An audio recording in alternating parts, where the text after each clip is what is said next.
Tegan, what's up, buddy? The Beanie Man. Yep. Doing great. How are you? I'm liking the videos you're posting. It's good. Keeping it active. Oh, tagging. I tell people to do these and I'm doing it myself. Something else. Something else. You think that once you leave school, you don't need to do this anymore. And you really don't. But alas, here we are.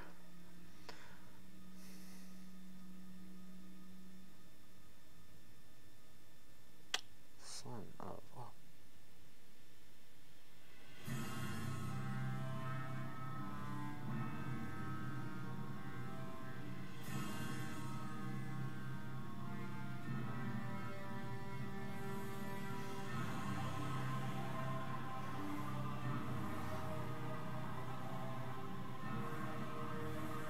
To make some changes. Some pretty obvious ones. Correcting the portrait? Good. Good, good, good, good.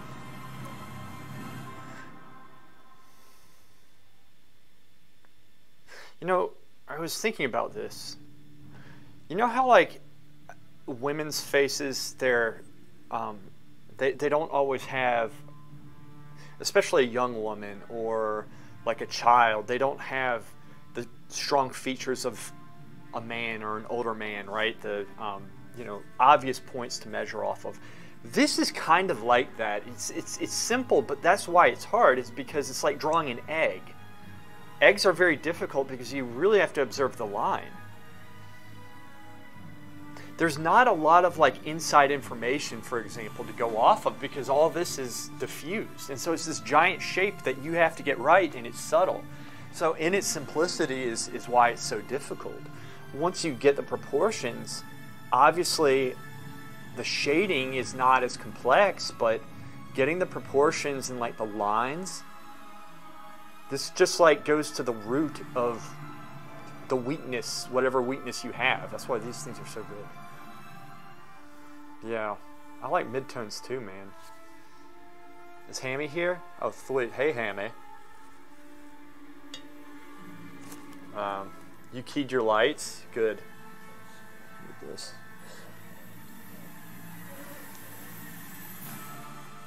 Make sure. Music's not too loud, is it? I don't think so. I think it's okay. I think. Okay.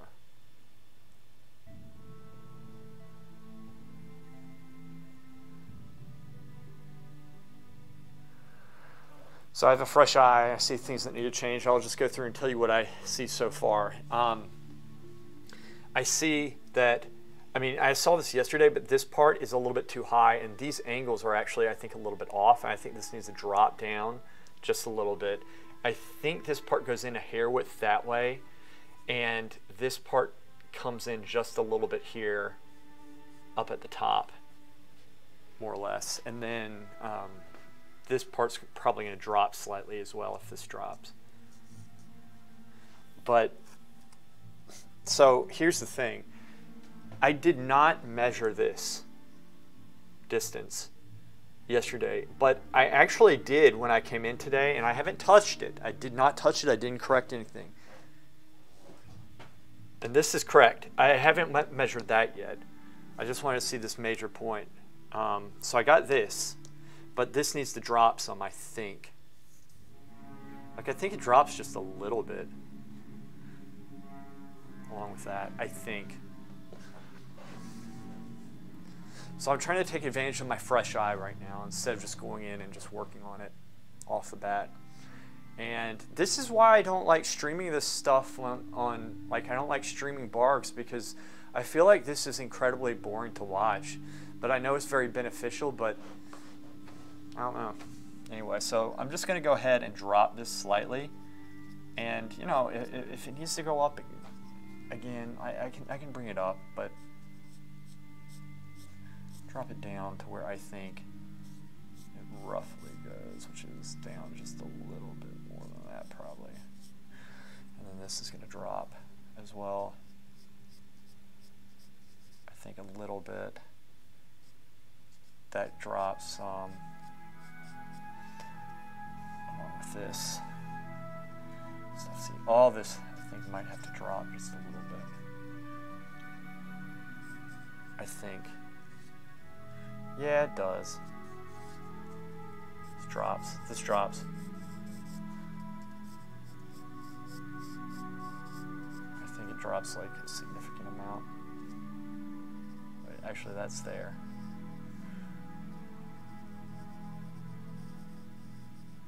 Something like that. And then this thing drops just a little bit as well. Something like that. And then this, I said, comes in some. And if that dropped, this might drop a little bit. I'm not getting it's dropping that much. This point, though, I'm pretty sure this point needs to drop some for where I have it.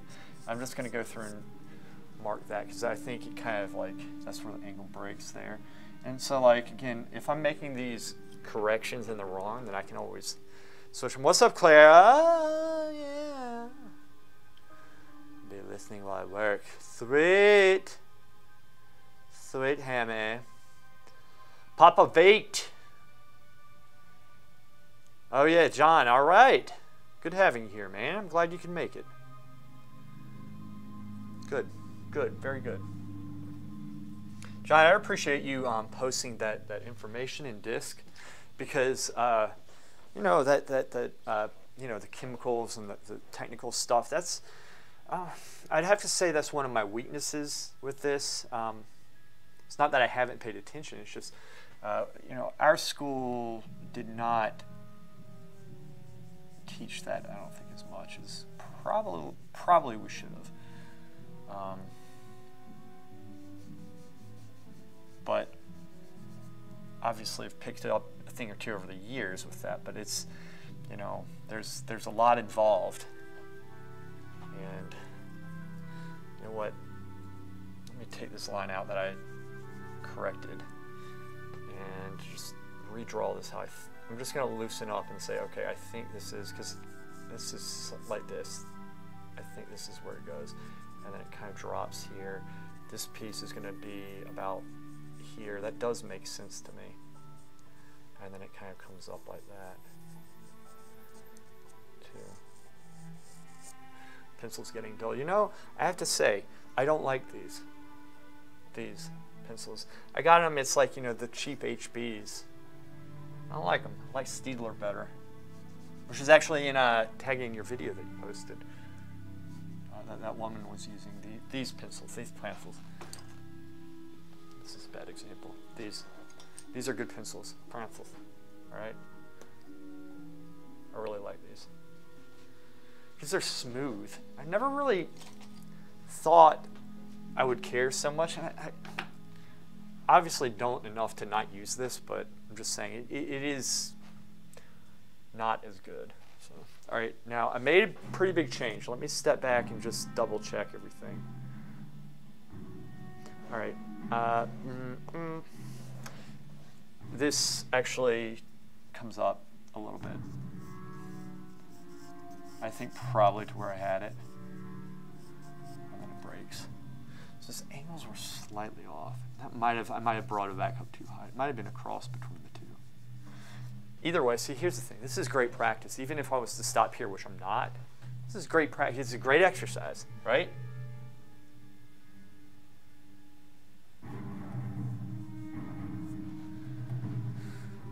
It's a great exercise.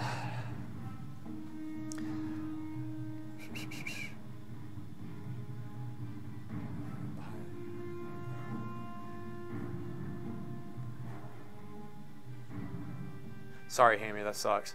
Daniel Graves knows a lot about oil painting. He makes everything in his own, grinding his own paint to cleaning his oils. Yeah, he really does a lot, and there were a lot of people who did.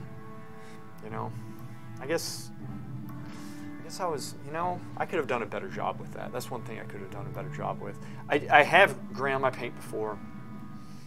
I've watched people clean oils.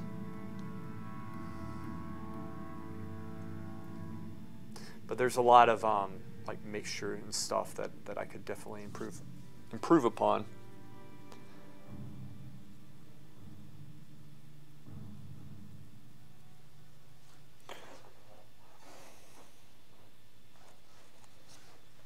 this is wrong. This is totally freaking wrong. This actually does come up some. And then this is there. It drops, and then this is actually here. That's how it is. Okay.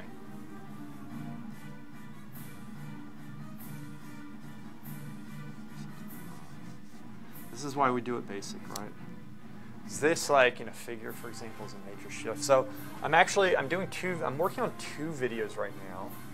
I'm going to do the grill video as well, but the thing with the grill video is that I need to actually correct everything that, like, you know, I'm grilling, right? I do all the corrections and stuff, Photoshop, and that takes a little bit of time, and then I go through and, you know, film and all that stuff and do the editing. So it's, you know, and I'm not complaining, I'm just saying it takes a little bit of time to do.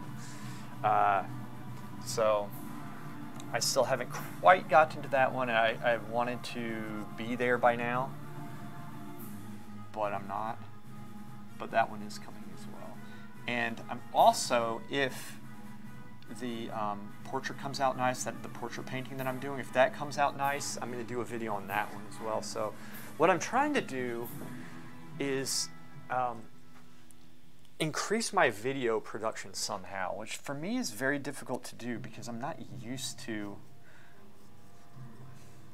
a certain format of how I've done it. And I keep on, like, I'm conflicted because I want to do, like, very high quality work, but increase the production. And that's very hard to do, obviously.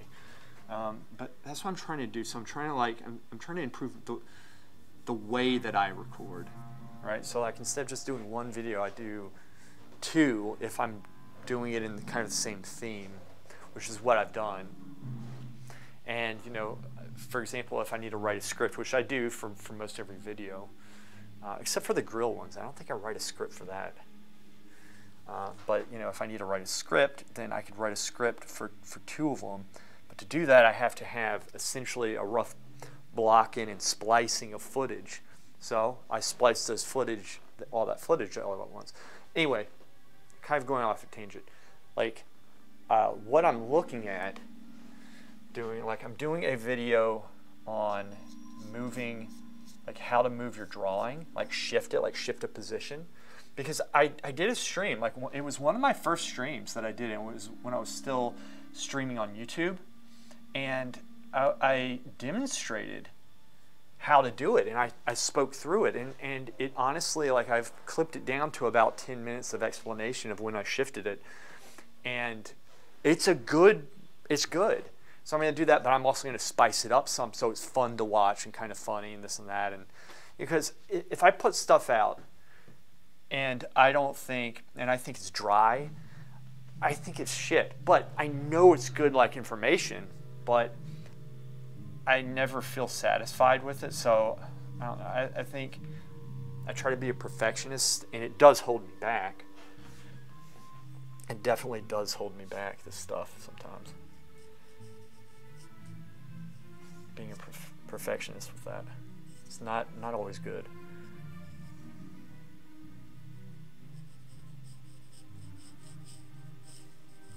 You know what? I take that back, because I want it to be good quality, and sometimes you have to take a hit with that. So I don't regret it, and I think actually that is a good thing. I'm kind of thinking out loud right now.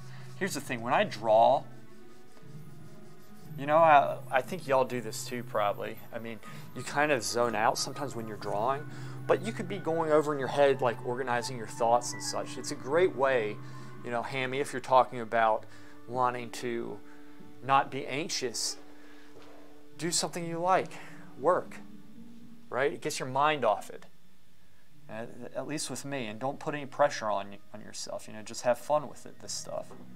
You know, you want to get better? Fine, but just have patience with yourself. Like, it's a great way. So in other words, like, I'm organizing my thoughts, and y'all get the brunt of it sometimes because you're like, what the hell is he going on about?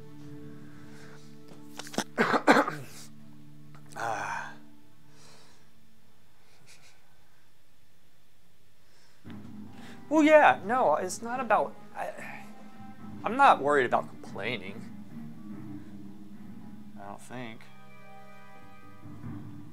Okay.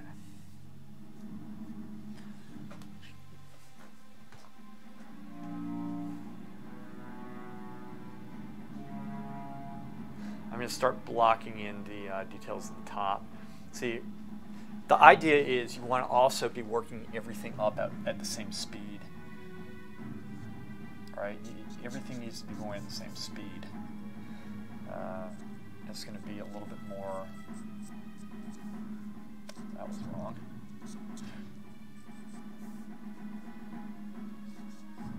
More organized. This is not right. That's not right. But. So I have a little bit. It's not a dilemma. I just don't know if I'm teaching my student today, and if I am, I have to leave here 20 minutes early.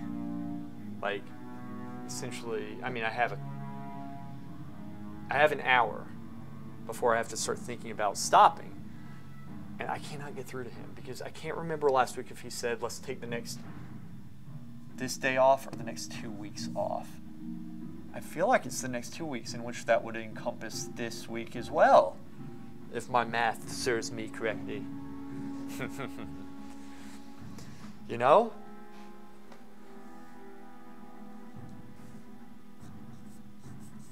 You know what?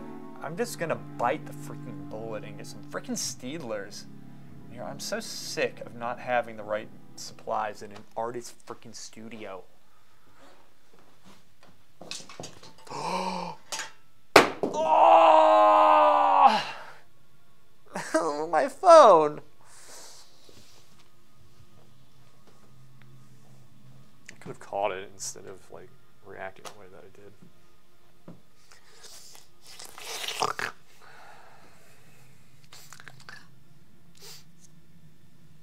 Bullshit. I'm the victim.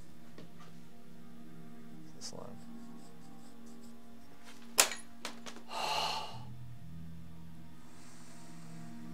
It's broken. I know it's broken.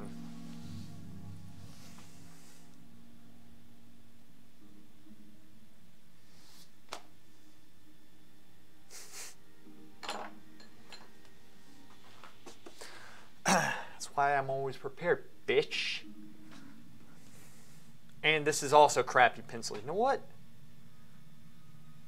Good. That's the last time I need to use these things. But guess what? I'm an idiot and bought an entire bag of them. Don't do that.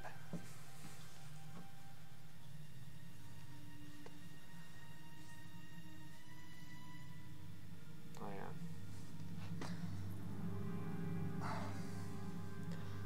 Hi, Fedge.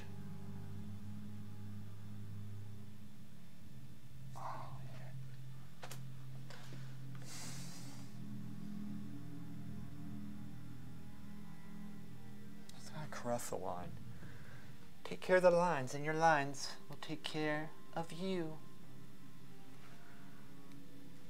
Why do I think that's the angle? The angle. Why? Why? Tag in. There's going to come a time in your life, in your career, you might come to call it one day, where things don't seem to really work out the way that you want them to work out. And when that happens, just remember that I too have been through what you will be going through at the time when that realization hits you in the near future. Okay? Take heart. It does get better. It does get better. You just have to stick with it, and you can't let this thing beat you. Really, the way that I see this, these stupid, dumb, asshole Bargue drawings,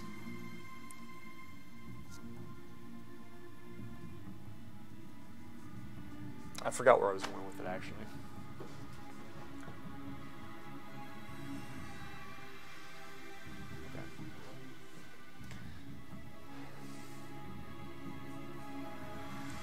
Drops. No, I refuse to let this thing be. You have to get upset with this stuff. And people have these, here's the thing, this is what pisses me off, okay? People have this concept of art, right? Art, so romantic, you know, you're out there drinking wine and just relaxing, just expressing yourself. It's so much fun to express yourself. That's what people think. It's not about that. You're supposed to get pissed off. You're supposed to get angry at it. It's the only way you get good. I'm partially not, I know it might sound like I'm being facetious here, which means sarcastic, but I am not. This is a strategy I use. If ever something is very difficult for me to do, I get angry at it and refuse to let it beat me. I get pissed off. Admittedly, it does cause my own downfall from time to time, but I'm not a pussy and I don't give up, and I know that at the end of the day. All right? I don't know what I'm trying to say to you guys. I'm just, frankly, right now, I'm just talking. Like I said, when I'm doing these drawings, my mind, you know, it goes. I black out. I feel my mouth moving. I feel my voice box activated. Know what I'm saying half the time. Good, right? Autopilot. Autopilot. Then I watch it afterwards. I'm like,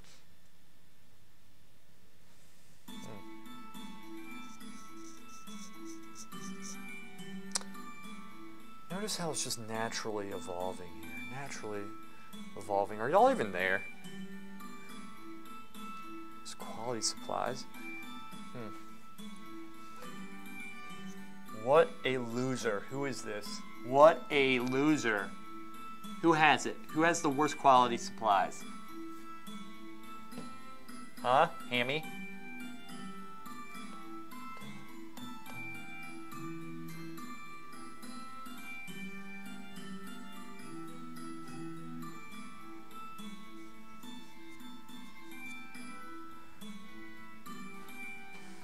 Yes, here. No one you know. Be that way.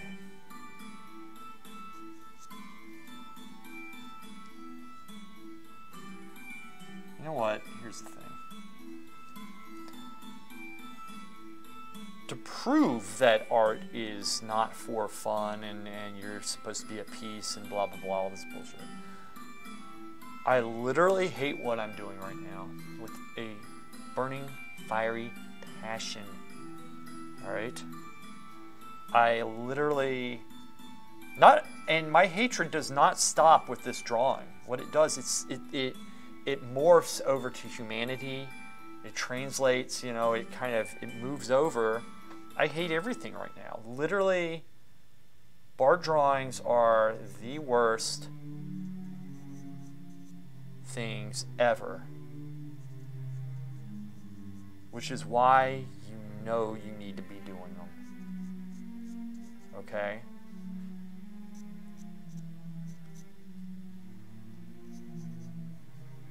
This is wrong. Son of a bitch bastard. This comes over. There you go. That's why you know you need to be doing them. I hate every single mark that I'm putting on this cursed sheet of paper. Faber-Castell pencils are good too. Yes, they are. Tagging, I do agree with this statement.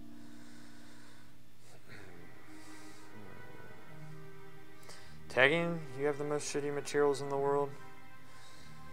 I believe you.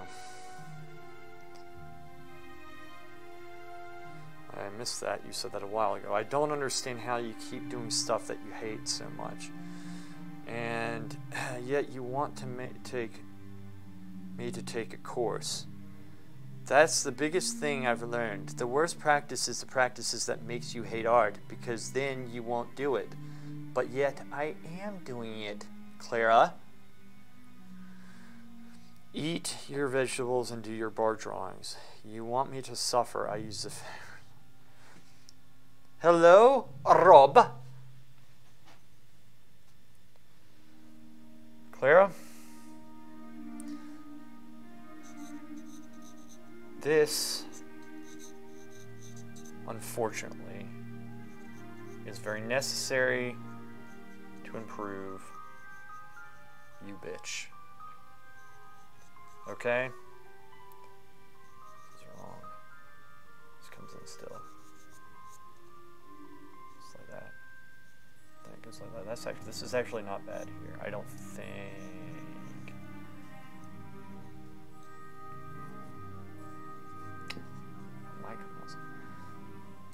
Okay. Established. What am I doing? This angle's wrong. Why am I?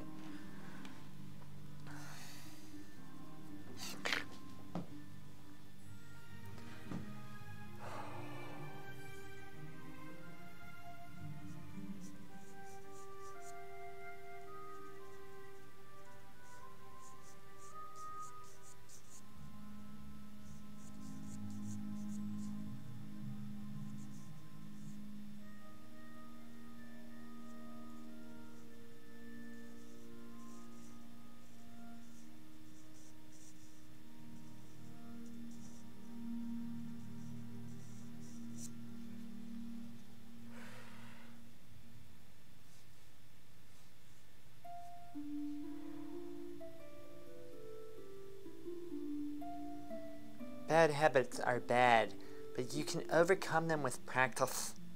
You can't overcome something if you hate it so much you don't do it.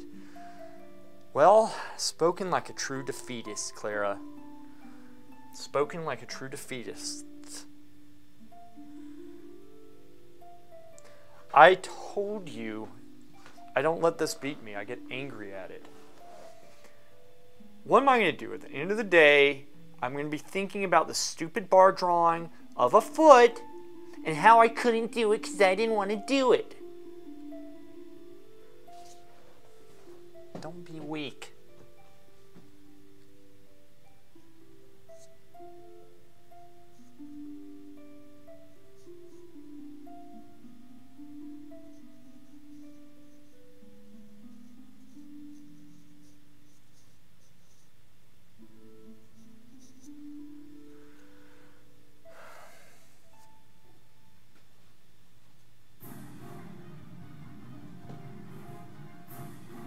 Be weak. I think you enjoy this honestly, Lewis, which is why you do it, because you consider it a mental challenge to push yourself to do something boring. See, that's the way to look at it. Wait, no it's not. I just get pissed off. You have to understand my rage. But me personally, I don't, and I wouldn't recommend it to someone like me.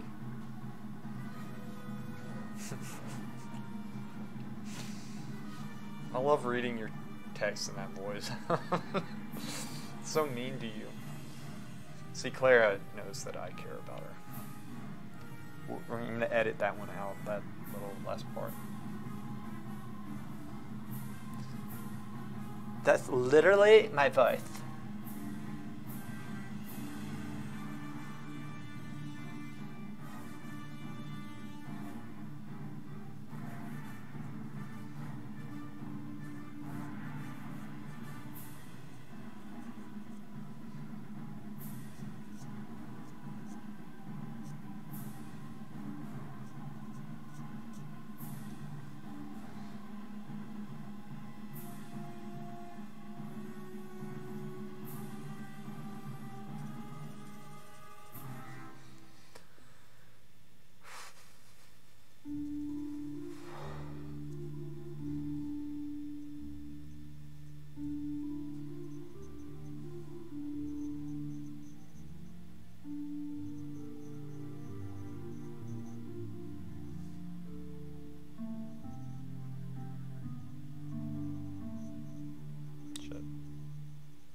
So I shifted everything down. Remember I said yesterday, I said, you know, I marked these points in, but I didn't want to develop it past what I had because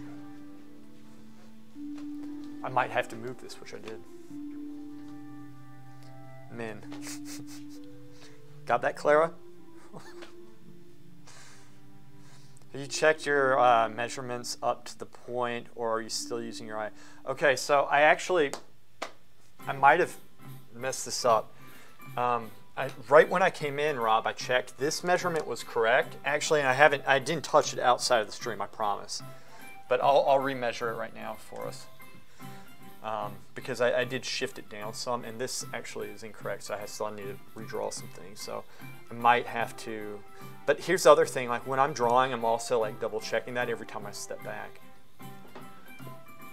So this is what I got. So mine is like really close, but it's like, according to this, maybe like a hair, like a pencil width too short. And then let me, before I measure the top and bottom, let me see if I actually see anything. And so here's the thing, like, so the first thing I did, ooh, I see something that's off right now in it.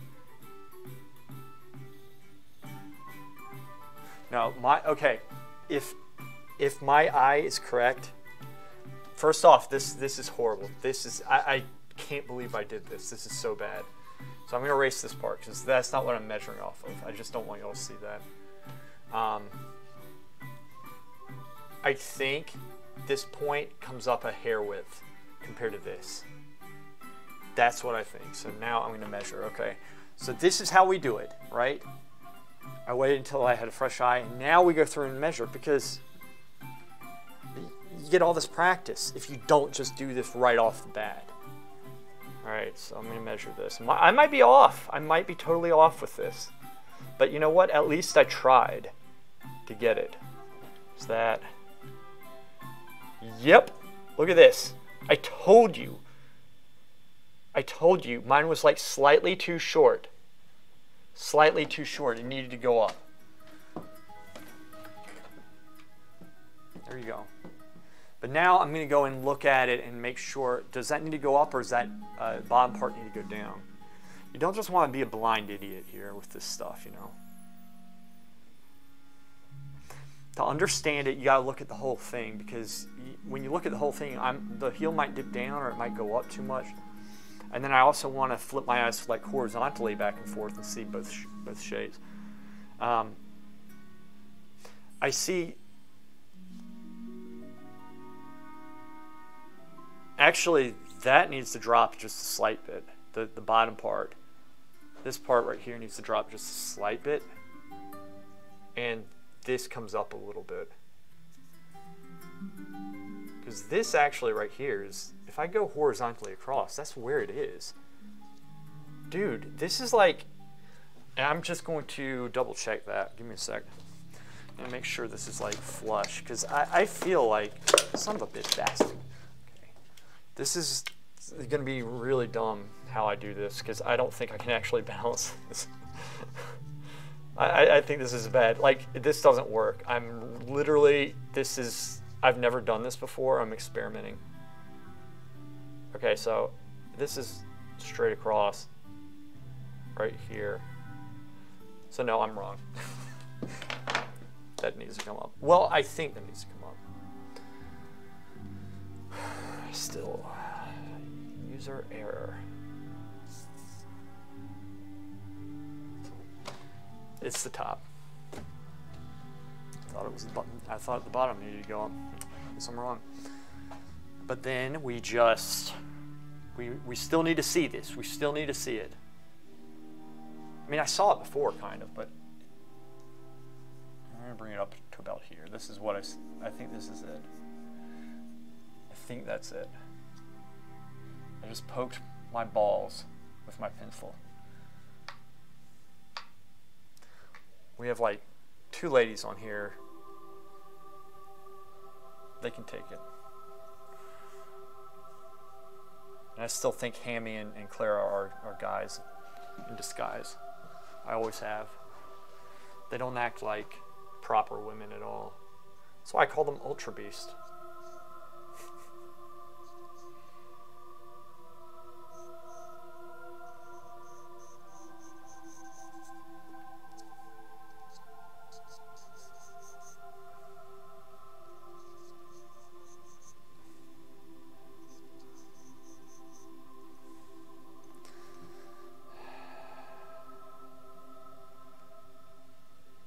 How do I check angles?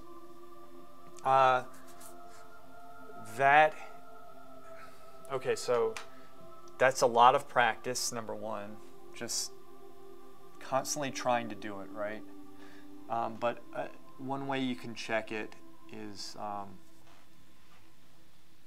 like you can take your plumb line, superimpose it over like, you know, the angle that you want to check, like this, and then don't do this with your arms. Rotate your torso and make sure you're standing directly in between the reference and the drawing. That's one way, but you still might do this some, right? There's a difference between this angle and this angle, right?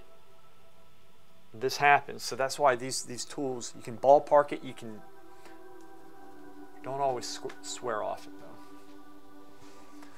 But the main way to get better is to, like, the reason why I'm doing this is not to get a perfect copy. It's to show you guys how I use these tools and when to use them and the best strategy for it, right? Why are we doing Bargue drawings?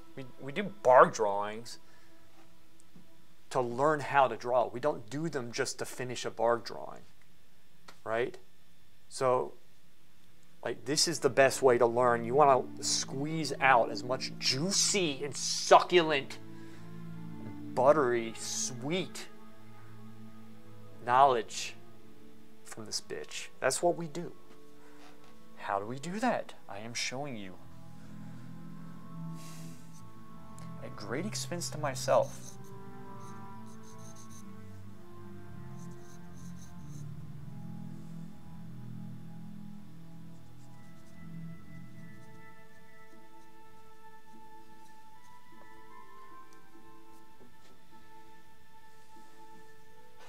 Juicy, chunky, buttery knowledge.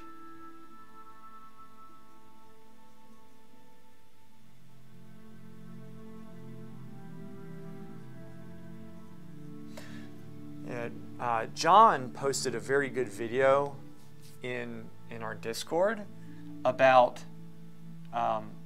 this gentleman did like, and this is really good. He did a chart of different brands of white, and within those brands there were 3 different types of white and what they did over time, how much they yellowed, and it was very educational. It was very good, and John seems to have a solid knowledge on the properties and such, and for example, saying the zinc is what causes a lot of the yellowing, which I don't think I knew that. I do not think that I knew that, and that is great information. That's some solid stuff, right? That could save you a lot of time. It could save your paintings, right? That's good stuff. That's good stuff. I didn't see Michael Harding's. He didn't do one with Michael Harding's, which is what I use a lot of Michael Harding's paint. I did, however, you know, he had Blue Ridge up. Blue Ridge looked okay. The problem I have with Blue Ridge, it just doesn't dry. It does, the Kremnitz White in Blue Ridge does not dry. I had to switch back to Michael Harding's for this. Walnut oil mix. That's what I did.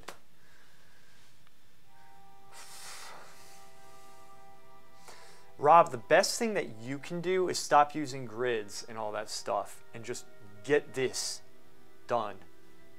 You know, learn, put yourself in these uncomfortable situations. All right, that's the best thing you can do.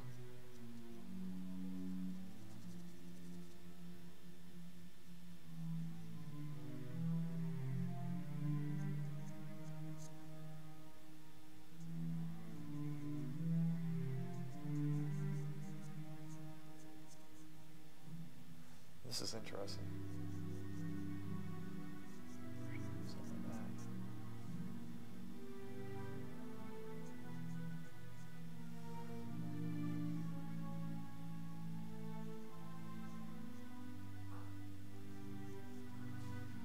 Such subtle angles.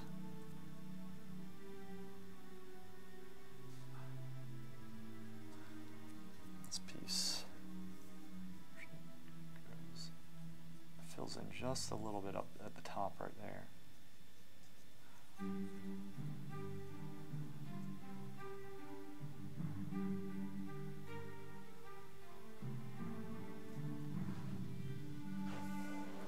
Precision.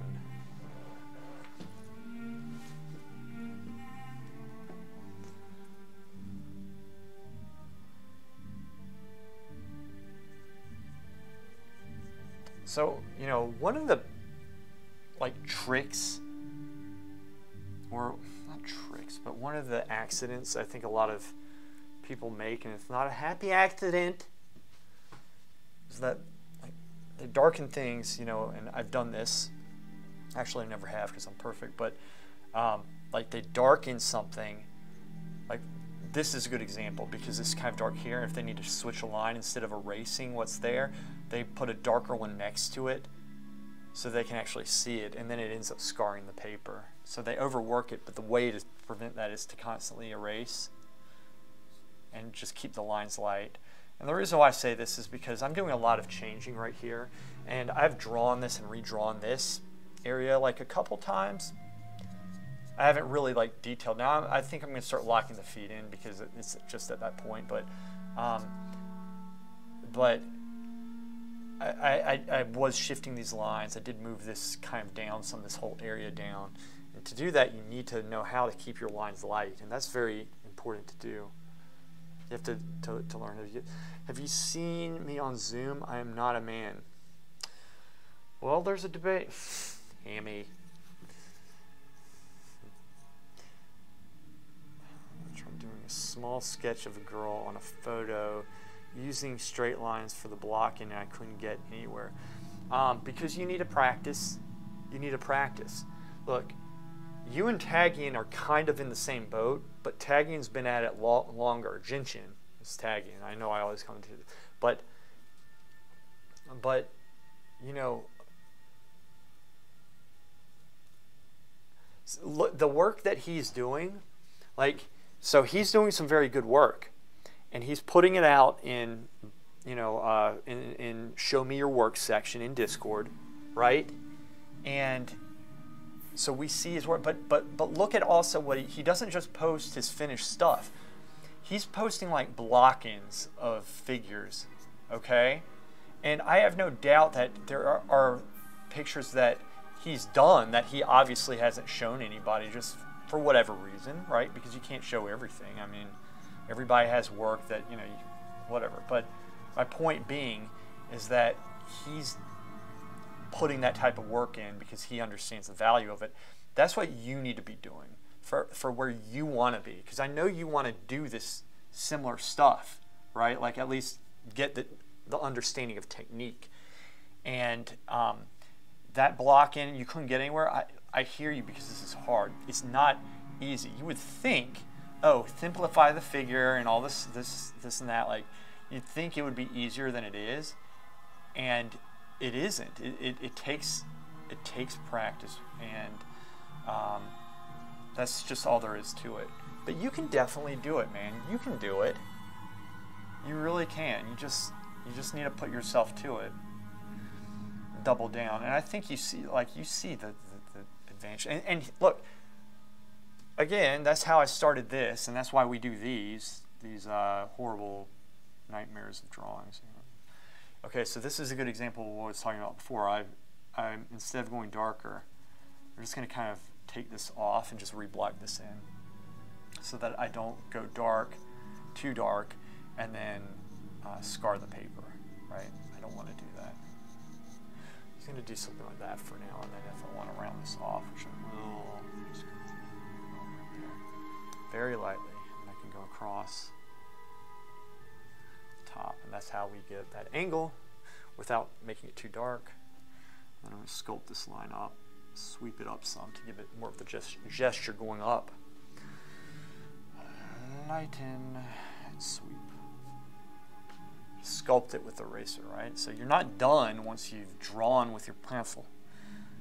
Just continue messing with it. There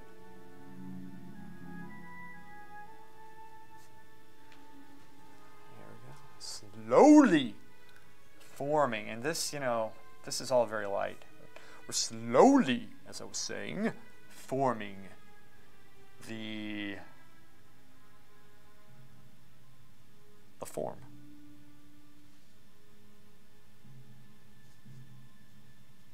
Again, like if you want my mindset, watch my pencil. You see how I'm doing here? I'm measuring off of this and trying to get this distance and all this crap. And same here. Trying to see all this stuff at once. Wish my student would freaking call me. It's not any double. Oh, I gotta do that. Bullshit, man. I gotta do that. I don't have the time for that. Highly intellectual and important member of high society. I do not have the time for such a nonsense. Okay.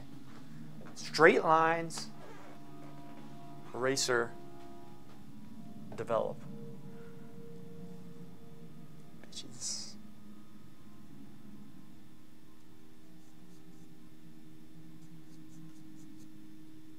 Constant back and forth. Constant. Wait. That works. This works. Okay. Okay, I like it. I like what I'm seeing. Straight lines. That's what we got to do.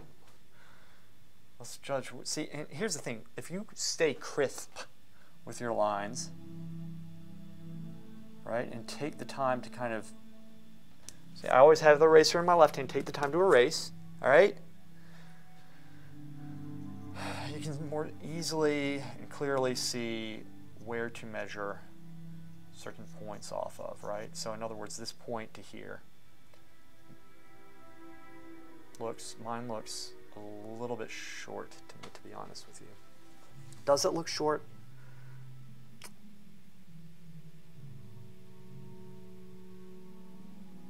Doesn't look right. Oh, I see, because this isn't right. So why do I keep on doing this? Stand back enough. See, that's why you stand back and you'll see corrections. Okay, Rob, angles. Stand back to see the angles. You'll see them better. You can't always see them right close up. Different perspectives. Always keep on, switching things up. I mean, that's how I go about it, at least. That's how I do go about it. What time is it? Dude, I have no idea if I'm supposed to go or not. I've called 3 times already. I don't spam call people, but I've called 3 different times today. One at 8:30, one at 12, one at 1 o'clock Eastern. Got nothing, nowhere. So here's the thing. I am aware that this is going relatively slow, which again is why I don't stream this stuff all the time. But once we do, this is too short. Once we do get the proportions,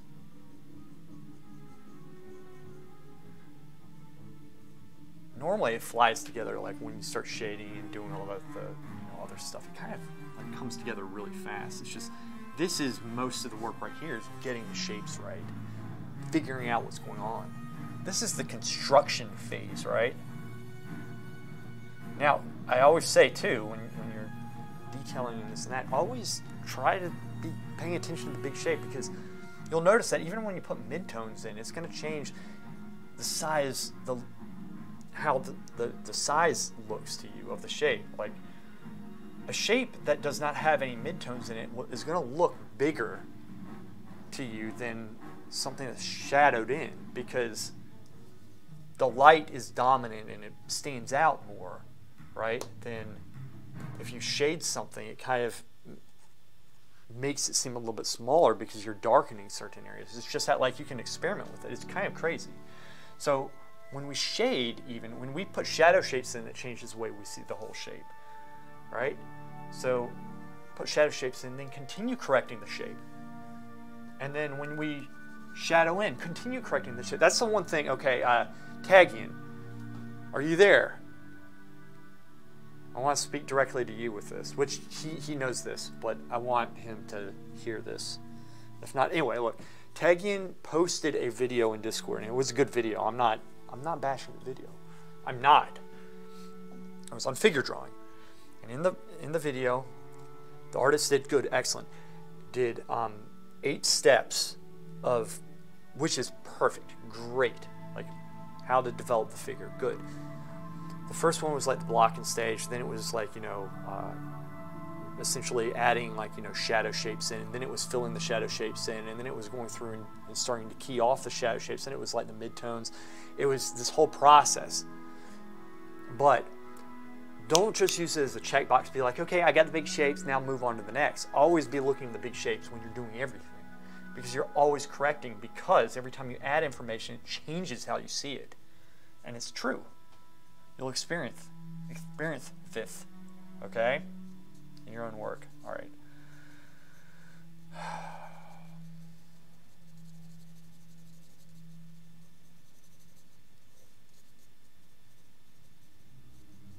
Might be close, but this doesn't seem right to me. This might actually drop.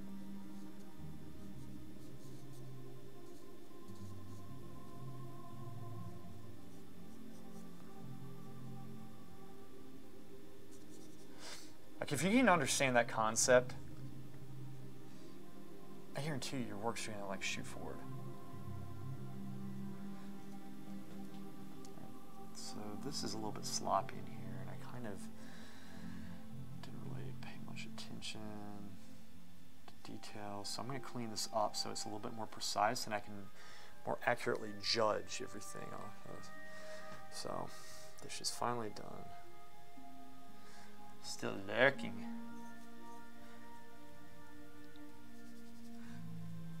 Hammy.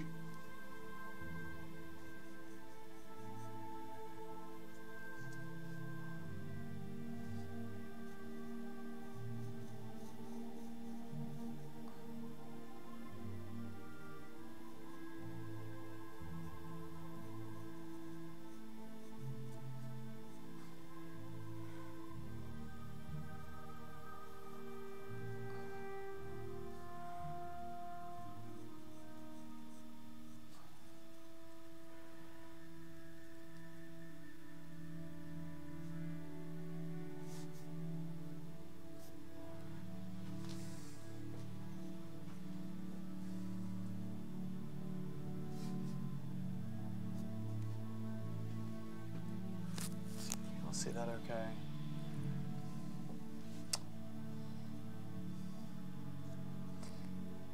All right.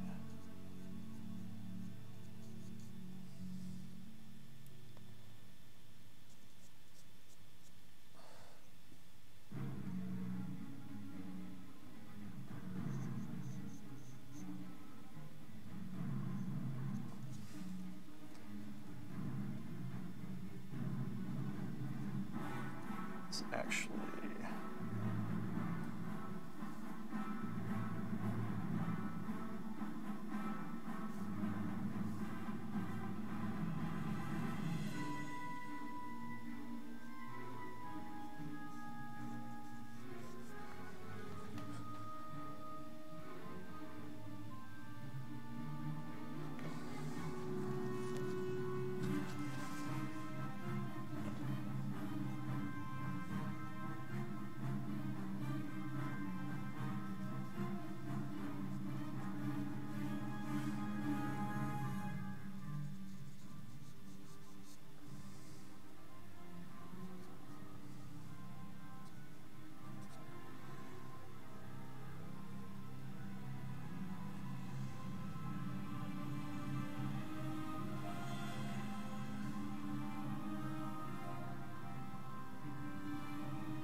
so I'm drawing this toe, but I'm thinking about this, but I'm also thinking about this as I'm drawing this line here, and also thinking about how this negative shape is right here.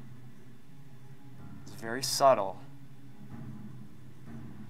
And then this right here, that's why I redrew this area, because it was kind of non-descriptive for what I needed. So this comes up just a hair width. So this is how we get a little bit more precise. Now imagine doing this type of detailed work and not having the shape correct.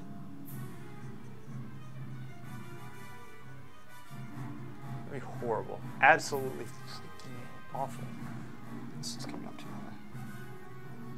So I'm still keeping it very light, as y'all can tell on the stream. It's a little bit, I think it's lighter on the stream than it is actually in reality, but still, it's still very light. You can probably tell because I'm able to erase it pretty easily. That is by design.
I'm going to rest my eye right now with that area. I'm going to go across here and work on this piece a little bit. All right. Kind of draw closer than I want to right here. I normally don't hold my pencil like this, but there's no place to rest my hand. Which, you know what? I could use a maul stick. Let's see if we can use this. I don't like using these that much foam.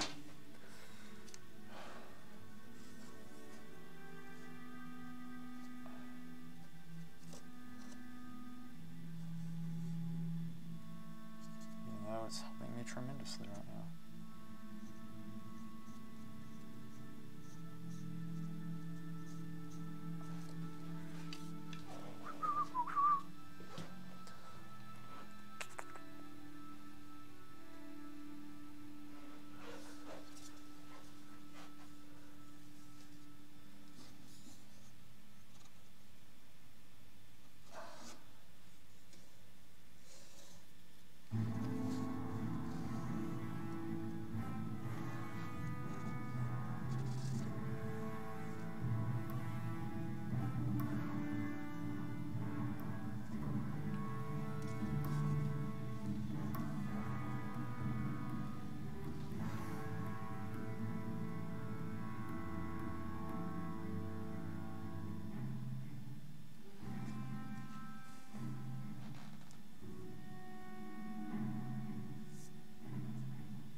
So we're focusing on the large shape, but at the same time, I'm slowly developing this, right? So like I said, always focus on the large shape. It should organically kind of come together over time. It obviously does take practice for it to get to that point, right? Where it's like more organic or whatever you want to call it, but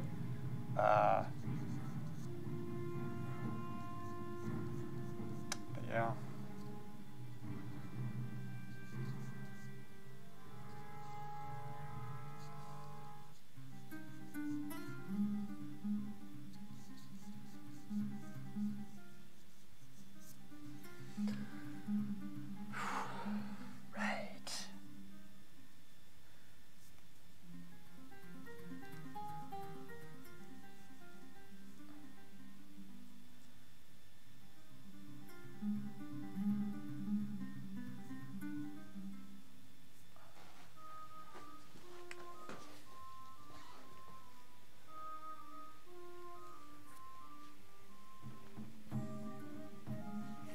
just think how much training you get from doing this. Now, these, even though they're simple, I mean, I said this in the beginning of the stream, it's like, that's why they're hard, is because you don't have a lot of information inside to measure off of. It's simple in that, it's easier because you don't have like 1,000 different midtones. Like, that part's easier, but getting the shapes is very difficult because you don't have as much information to measure off of.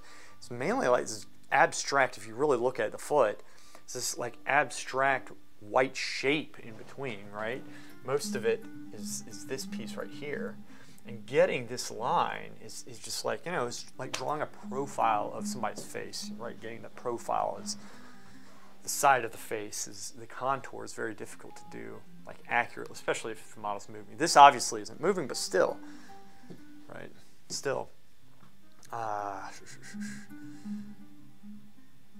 Yeah, you're right, Tagging. You're right.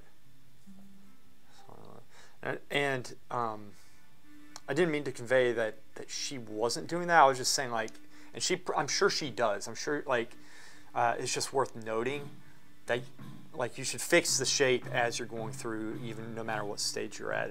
There will come a point where it's unfixable when you're really locking it in, but still, you get the idea. It was a very good video. Yeah. Blocking because she had limited time. That woman in the video is Angel Academy of Art alumni. She's very good. Lewis, is there a difference between drawing the Bargue from a drawing compared to drawing from life, as in you had a physical foot there? Yeah. Okay, so from life, I'm using the same things that I learned in Bargue drawing, but I might, at this stage, I'm going to compress like all the steps. But when I block in a figure, a standing figure, this is like here, let me do a foot, like right here. If the foot's facing us right here, I normally mark the top, or I'm sorry, the bottom of the foot right here. And, I'll kind of go through, put the, like in the top of the figure and stuff. And then I'll go and I normally get the ankle width right here. So I'll get these points, and then I what I normally do, I'll have it kind of like blocked in something like this, right? Coming down like that. It might be something like this, right? And then what I'll do, I'll start slowly breaking down these points right here and like really, shaping them out just a little bit more as I progress. So this is kind of how I block an ankle in, right? Or a standing, like a foot, essentially.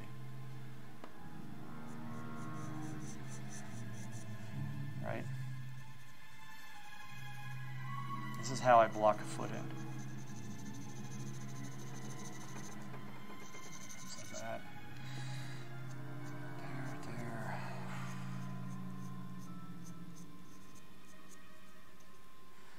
Go through. Stretch these pieces out.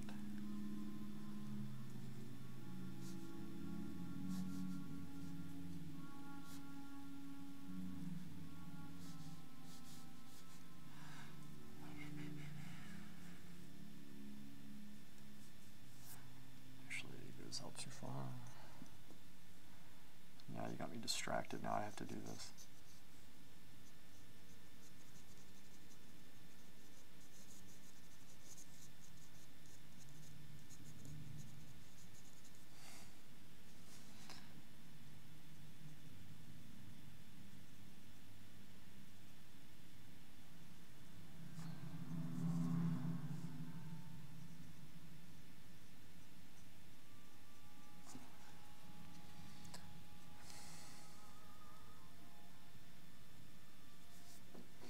Damn you, Rob. This is your fault.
totally your fault, man. And then it's kind of standing on the ground.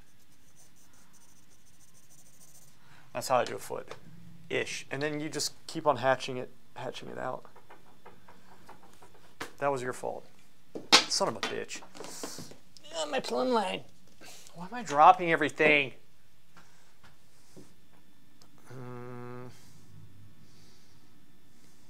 Oh, Hammy's going? No, Hammy, don't go.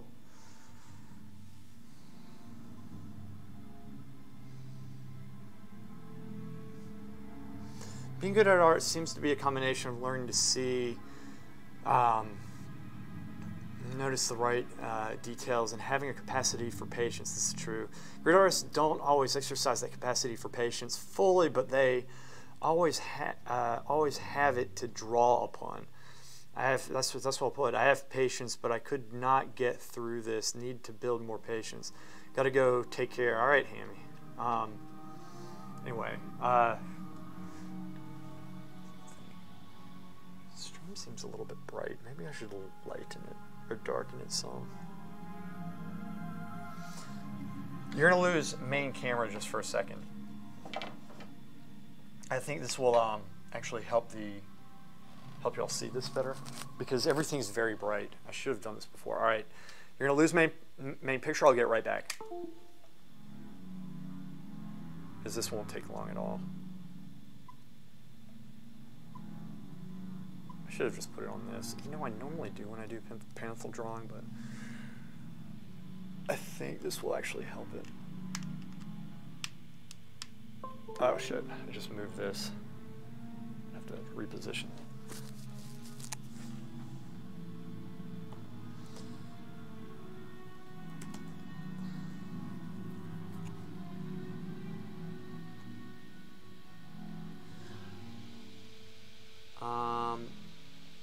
The feet seem blurry, but anyway, that looks a little bit better. You know what? I should keep it on this setting next time.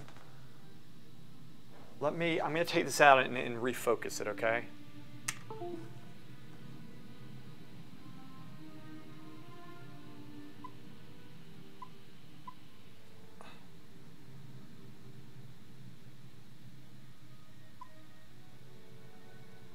That's actually better. That's way better. Okay.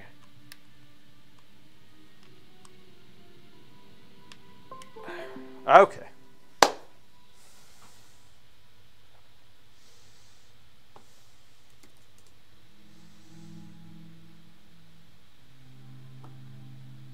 Why is this crooked? Oh, I know why.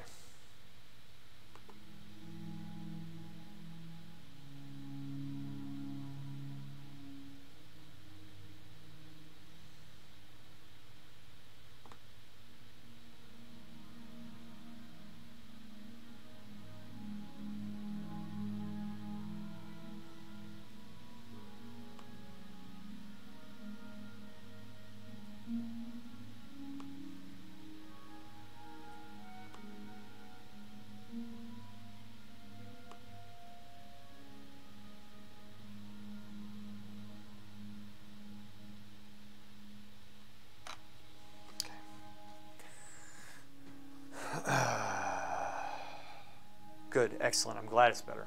You can see it better now, yeah. It was very bright before. That actually looks a little bit closer, like, to reality for me too. Okay.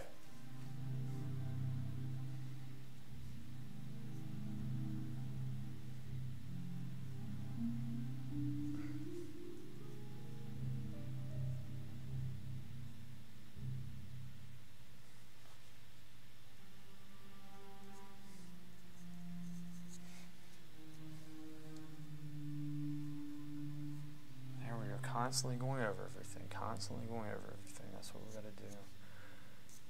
This takes a lot of patience. That's all it is. Some stuff.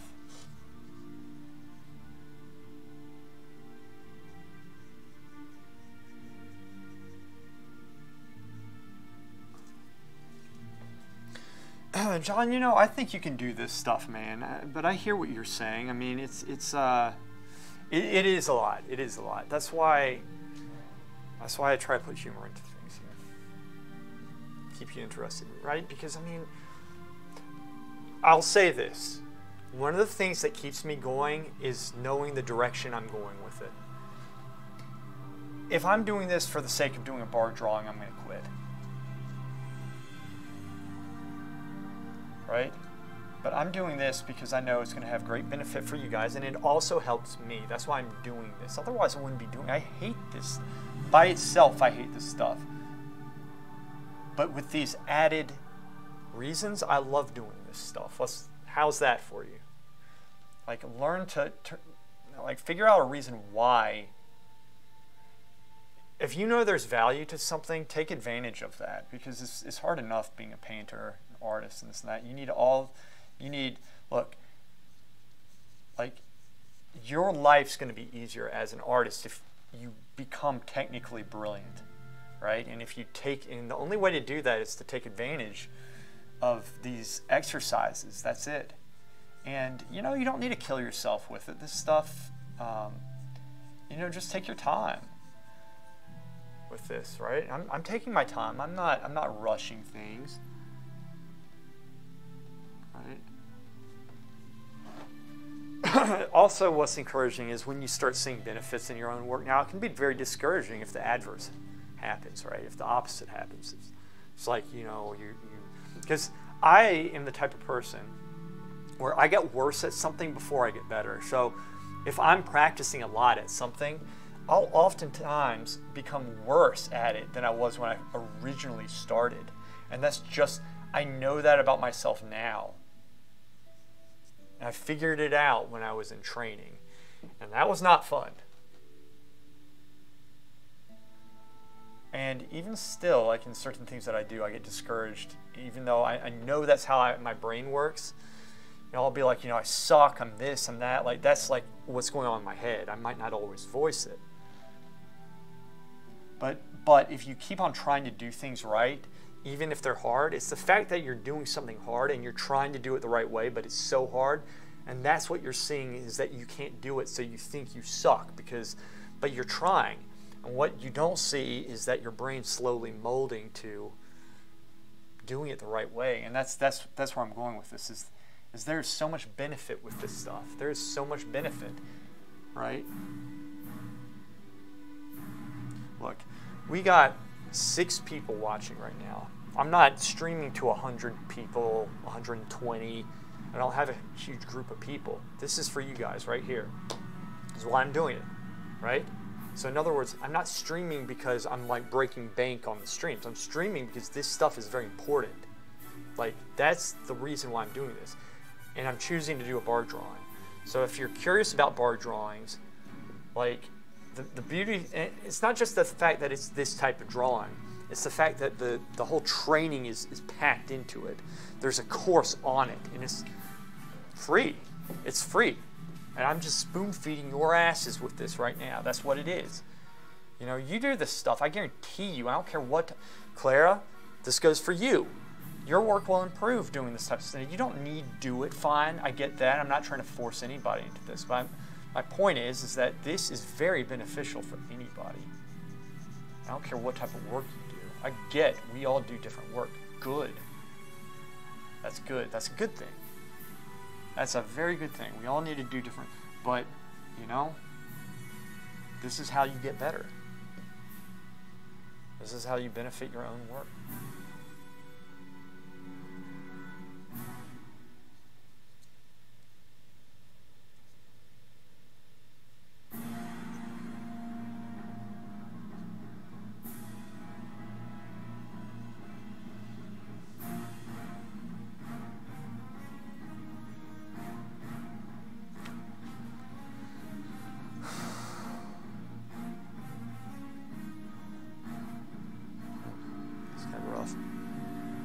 Did he do the bar drawing? Yeah. Well, it was around back then. It was around before. Hey, did you understand this? Did this make sense to you, Rob? The foot explanation? Obviously, I could keep on, but you saw how I blocked it in the beginning, right? I didn't want to get it too dark because I might have already scarred the paper, but I really don't care.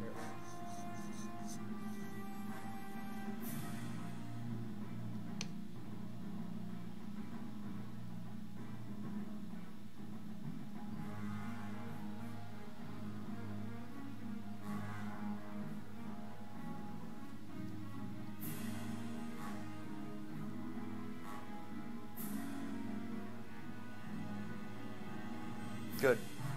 I'm glad it made sense. So like, so here's the other thing, Rob. This is one thing to keep in mind. So we're teaching a process how to do things, but that doesn't mean that, say, once you're trained 5, 10 years from now, or even, you know, just 2 or 3, after you've done this, and once you have that process, the idea in your head, you can shadow something on because you see the big shapes and you're looking for all these points, but you've compressed all the stages. You don't need to go through and draw with straight lines and reblock in, but it is a good practice to do so because you know how to see the angles. You know how to see. If you know how to see, then you just shade the shapes in. It's just like painting. You paint the shapes in that you see. A painter who knows how to draw for that reason is going to be more precise with their shapes. They're going to get it quicker than the person who doesn't. That's it. So it's not that you always have to construct it like this, you know, oh, I can tell this artist, you know, the painting didn't look good because he didn't do his basic blocking. No, that's not how it works. But you can tell if you trained in basic block-ins, right? But not all the time can you tell, oh, this person developed it with straight lines in the beginning. You can't tell that for, look at, you know, any great artist that is like technically good, right? So you can develop. That's how I develop it. Like, and the reason why I block in. Look, the reason why real life I block it in basic shapes, and like I could just wisp it in, like, you know, shadow and all that. That if I'm doing quick drawing, like if it's going to be quick, sure I can do that. But if I'm doing, say, an hour drawing or a 2-hour drawing, the reason why I started by blocking it in the way that I did was because. Normally, I'm not just drawing a foot, I'm drawing an entire figure. And sometimes the figure will shift a little bit. And so I'm trying to get the entire shapes in, all the shapes in all at once. To do that, a basic block in that conveys anatomy, right? You don't want to make it so basic and blocked in that it's just like a square or something. That's not going to really help you that much. It's good to know how to do because you see the shape, you see the angles, but it's not really going to help in this situation because it's a live model.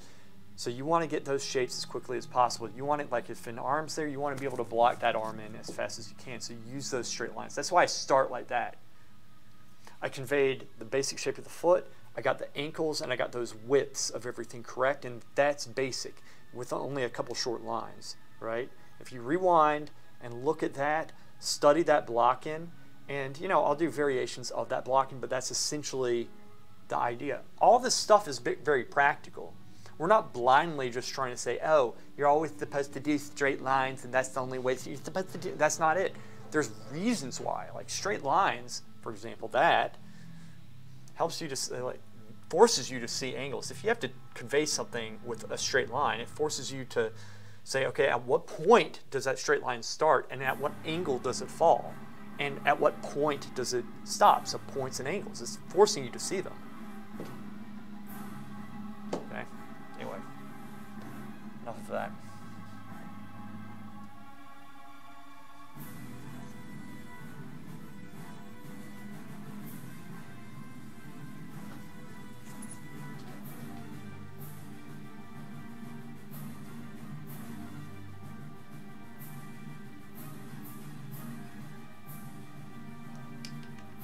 I'm looking, and instead of just looking at this area right here, I'm trying to see this entire shape, which mine seems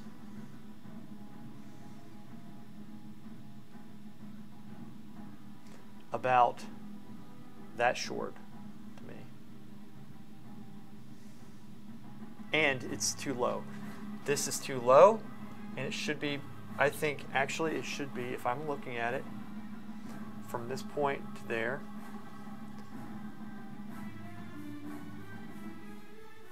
yeah, mine's the wrong angle. That's okay, I can fix that.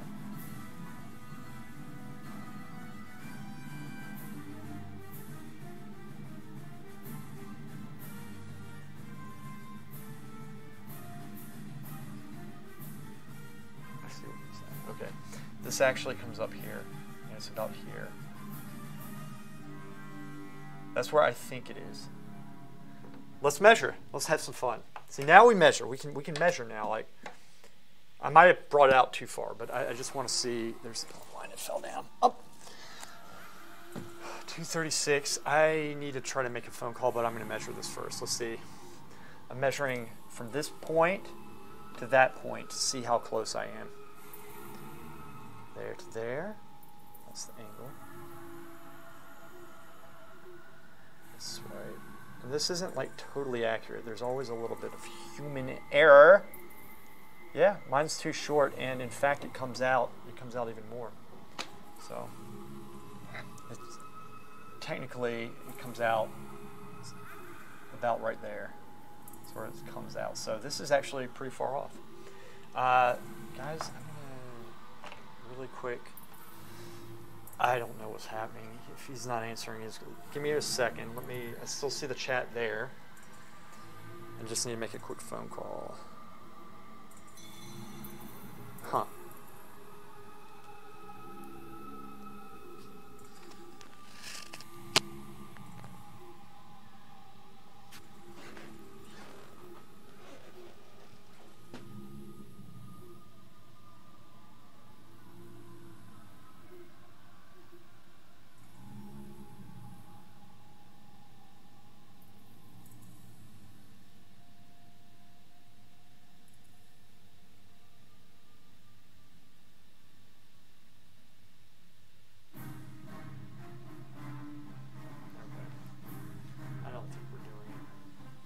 I don't think we're doing it.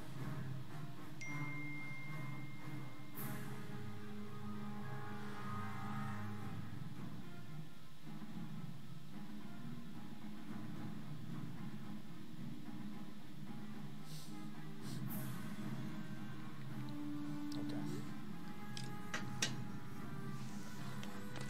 So now I just need to see exactly what I have done wrong. I need to be able to see this right.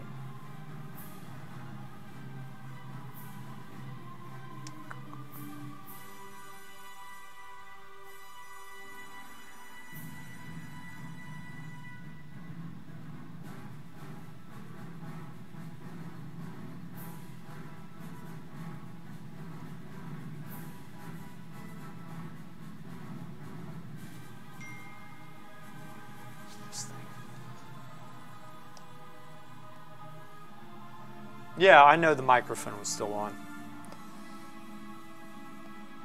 I don't care. It was all I was going to ask was if this gentleman was. I'm pretty sure we didn't have class today. I'm not going to go anyway.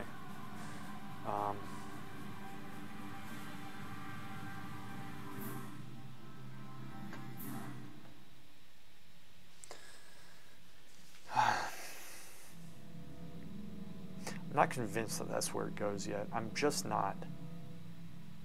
I'm not convinced. Something's off in this. It can't be that far off. So here's the thing. What did I do? I measured, and I kind of disagree with the measurement. I know that sounds crazy. I do see some things. I'm gonna work, and I'm gonna put things where I think they need to be based off of what my eye sees. Okay? Based off of what my eye sees. I still think that this is about here like that, and this kind of comes up some. This I do think. And I do think that this comes over just a little bit. Okay? Like, just a little bit. This actually does come over some. This comes down some like that. If this is here, then this is going to be here like that. This is going to be here. This drops. This is there, this is there, this is... That's okay, actually. This is here. That's actually okay. This is here. Do this. Let's bring this over some. Okay. I think it's something like that. Don't just blindly change it just because you looked at a measurement. Don't do that. Now here's the reason why I have no problem moving this is because I was looking at this shape right here. And this was too thin as well. okay? Which meant this had to go over that way some, which I already kind of felt like it needed to. But I think it goes, whoops, that's very poorly drawn, but let me, I think it's something like this, because it did need to come up some, because when I look at the whole thing, mine was dropping. I don't normally make mistakes like that. Well, maybe I do. Maybe I've fallen into them. Maybe I got it closer than I thought just now. But here's the other thing, like sometimes you don't measure it right. Because when you're working with like small, like, you know, like sometimes you're like, if I'm holding the plumb line like this, sometimes my thumbs kind of move, or there's always a little bit of error, which is why don't just blindly change it once you measure. Like, you need to make sense. Number one, because it, like I said, it might not have been a correct measurement, number one. Number two, you still need to train your eyes. So don't get in the habit of just blindly following a measurement off a measuring tool.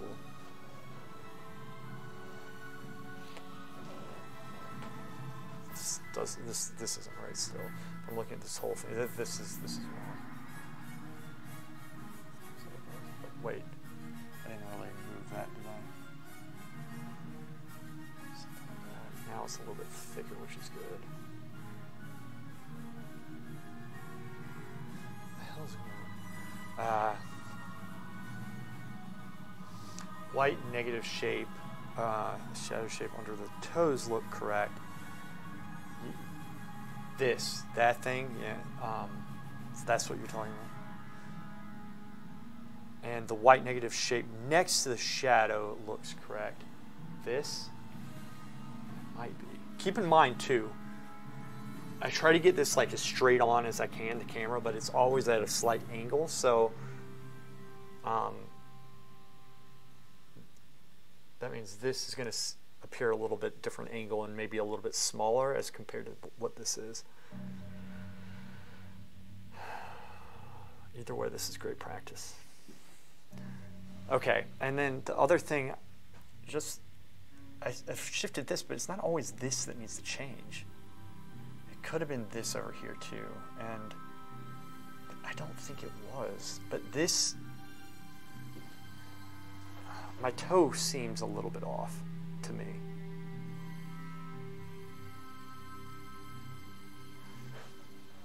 I don't think it is. I think it's more has to do with just me cleaning the lines up and accentuating where I think it needs to be. We're working on a very subtle level right now, and this is kind of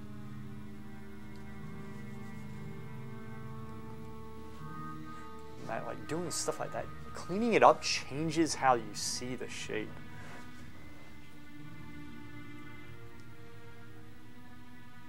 Bring this in because the toenail puffs out. Clean that top part off up some. See, now that looks different to me, at least. It's clean. That looks better, and I didn't really do much to it. I'm looking at the entire piece all at once. Entire piece, entire piece, entire piece. And what I see, actually, this is interesting. What I see is that this, from back there, needs to come up just a hair width, pencil width. I'm touching the pencil. It's filling it out just a little bit on the top here. Very lightly. Again, that's a part where you could accidentally go too dark. And then we're going to go through and just slowly take that out. That's what I saw from back here, at least. Flash your eyes. That looks way better now. Ooh, that looks better. That looks good. I like that. And then from back here, I can't see what's going on. Okay. This, I just need to redefine the shape. These shadow shapes I kind of try to wisp on and keep softer. Like I spoke about with this stuff here.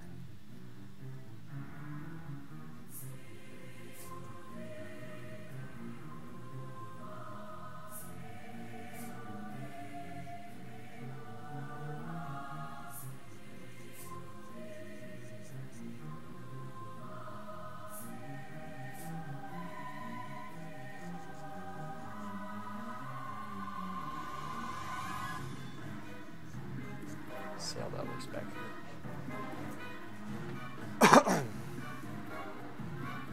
So when we add the shadow shapes in, right, when we actually shade, it's going to change everything as well.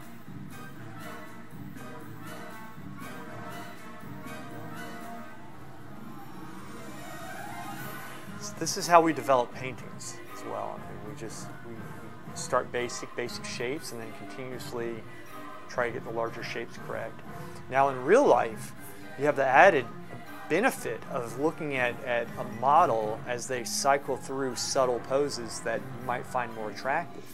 Which is also, so you might, like that's great. You might choose to change a drawing, not because it's incorrect, but because you like the pose better. And it could be a subtle shift. You got to keep an eye out for those. And that's how aesthetically you can improve your work, right? Is learning to look for pleasing poses to your eye, right? Because there is an aesthetic with beauty, I think, just a universal one. It's not all. Wait a second.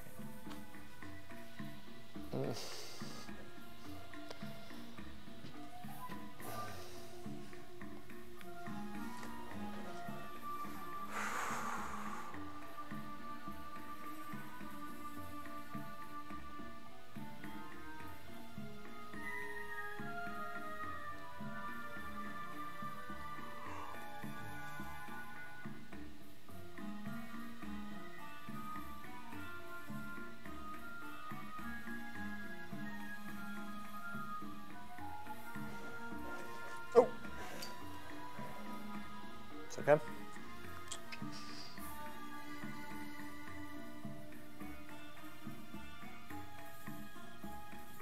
This.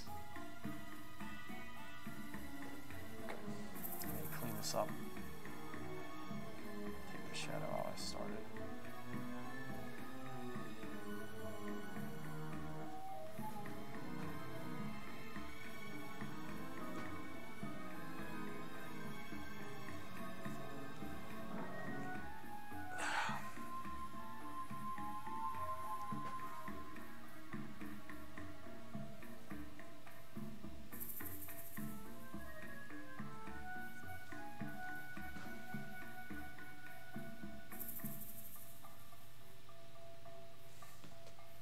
This is too small.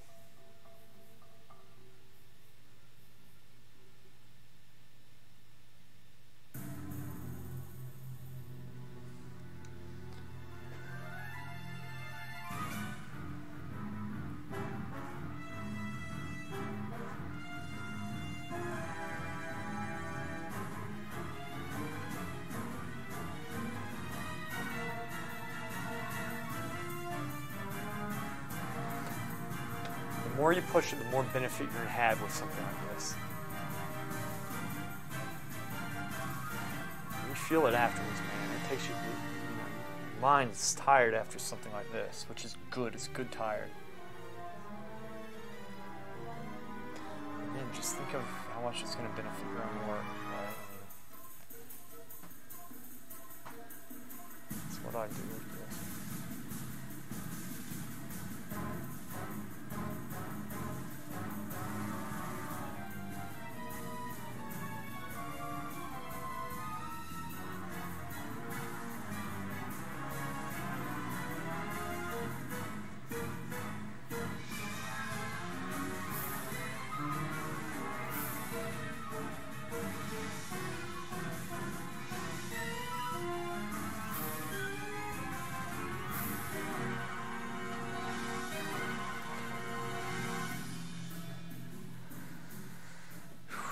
I did this in my training, this exact Bargue.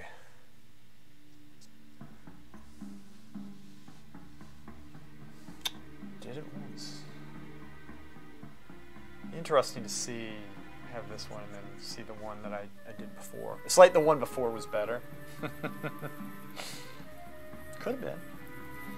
Because you, like, when you're training, you have the help of a lot of the teachers telling you to do this, to do that. This is, in essence, a lot of the work you see academies and stuff. And this is not an indictment. This is nothing bad. It's just a lot of the work you see there is a kind of, you have to give the teachers credit too with a lot of things.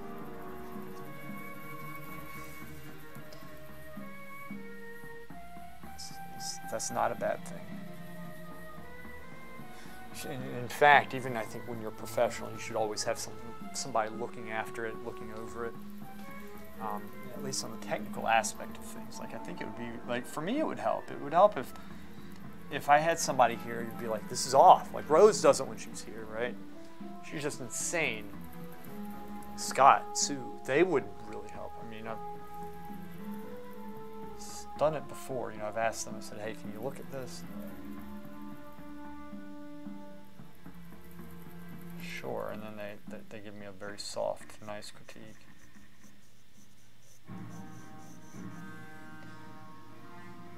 Blow me up, man.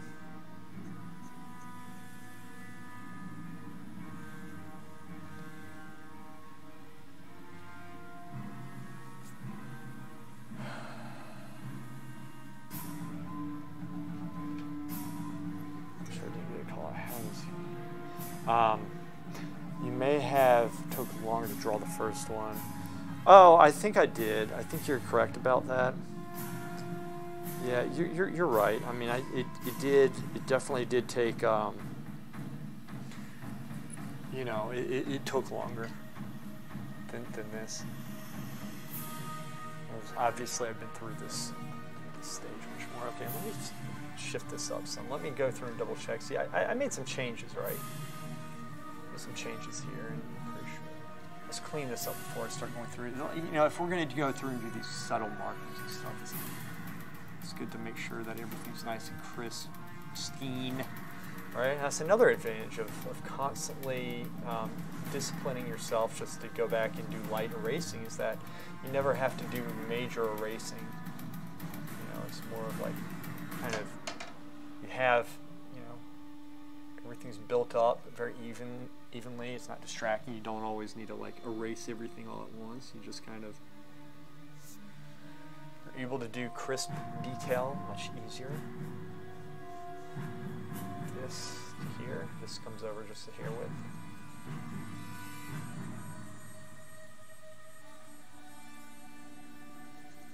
Probably here. That's it.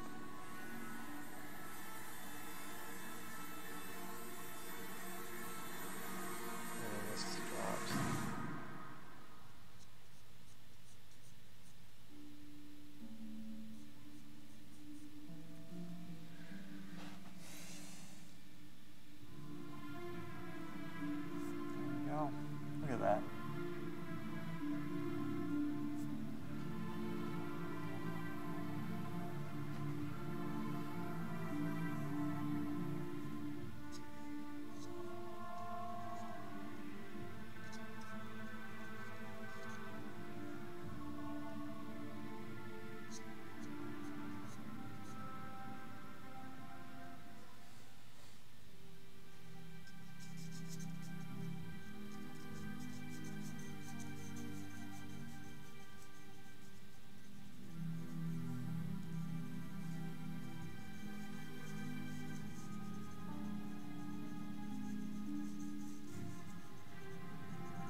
Mm-hmm. There's no reason why you won't be able to do this, though. No reason. You can definitely do this. Like with you, just practice. You need to take every opportunity to practice the right way, Rob. You can do it. Just keep in mind, again, this stuff takes time, and it takes practice in messing up. And we look and we see like schools, right, and student work and what have you, and oftentimes the student work is pretty damn good, but they're probably not posting their first couple, maybe any drawing within their first year, right? So the point is, stuff takes time, and it's going to look bad at first, so don't let that discourage you. Everybody's does. Everybody's does. And some people might polish it more at first, but I'm telling you, these lessons aren't normal. Like it's not something that always comes natural to everybody. It's hard stuff. A lot of this stuff is very difficult. I had a very hard time with it. The concept behind it, like I remember walking home every day. I was exhausted. Going home, like my eyes were tired. Oh, oof. They were just tired. You know, this is tiring stuff, right? It is. It's tiring stuff. It takes a lot out of you. It's a mental exercise, and you know what? That's great. It's great. It keeps you sharp.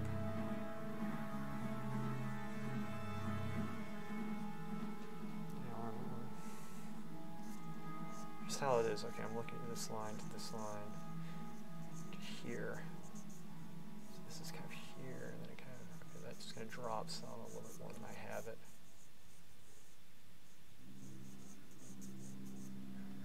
Why did I do that the way that I did? Huh. What did I do? I guess one of the advantages of recording this stuff is, see, I've noticed things that I don't like, how I draw, by watching recordings that I've done, and so in a way it helps improve my drawing doing this stuff, because I have to also go through and watch them if I'm going to splice them into footage or video, something like that. So I can kind of record, oh shoot, I should have done this better. Excuse me 1 second. Hey! She is not here. She should be here Thursday, though. I think she's busy with her school right now. You know what? When she comes in, she can go in and sign the petition with Tony. Good. Okay? Okay, with Tony, she'll be here. Yeah. Just have her go in and sign it with Tony. Okay. Because we're trying to we have pretty much everybody. We're getting all the artwork. When are you going to hand it in? Next week. Next week. So Rose is going to be here. It might be after Tony's gone on Thursday, so I'll have to try to get her over here. But you don't leave it with Tony like up until I think Tony's trying to get it in, and of course Tony's here over the weekend on Saturdays. Yeah. Okay. I don't know about Rose's schedule. I'll get her. Okay. Appreciate it.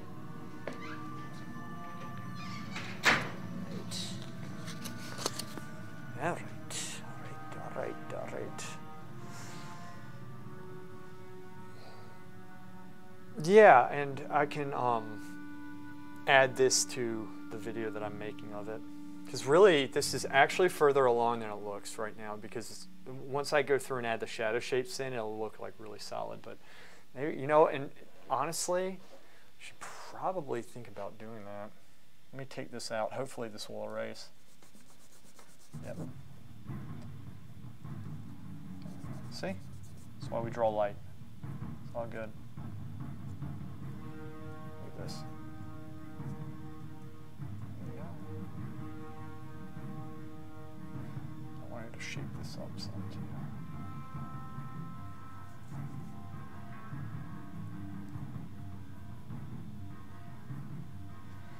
Woo. Here's what I'm going to do. This still needs some work, but I'm going to go ahead and do a light shadow shape. But let me actually, I'm going to blot these shadows in really quick. So it's still, I can still get this going right now.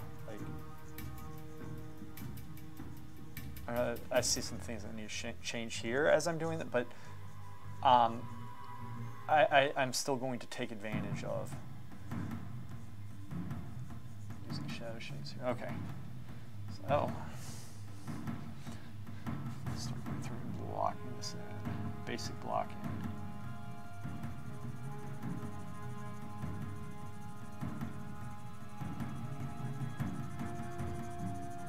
Let me actually sharpen my pencil. Then we clean it up some. So every time we like shadow things in, we tend to lose the drawing a little bit.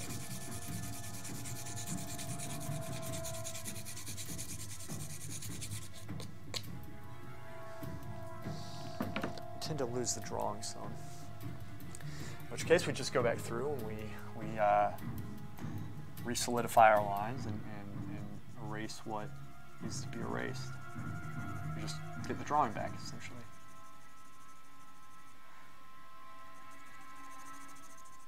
And so here's the thing with proper shading technique. Don't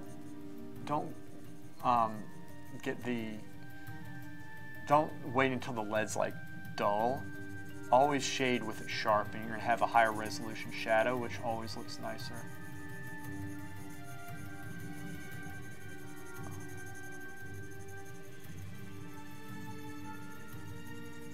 So I'm slightly rotating my pencil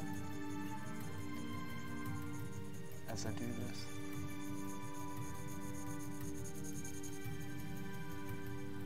Slightly rotate it, and that way it's going to keep it nice and sharp.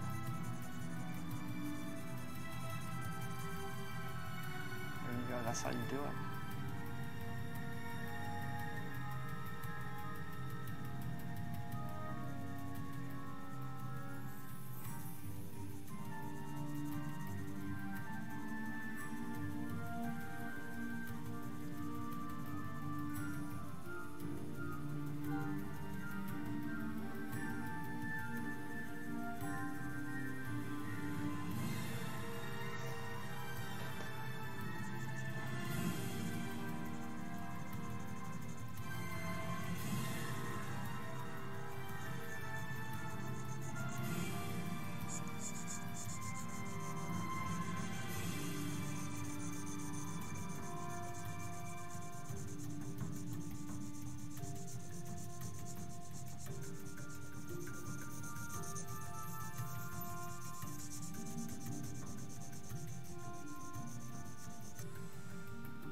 slightly. Honestly, I need to go to a B.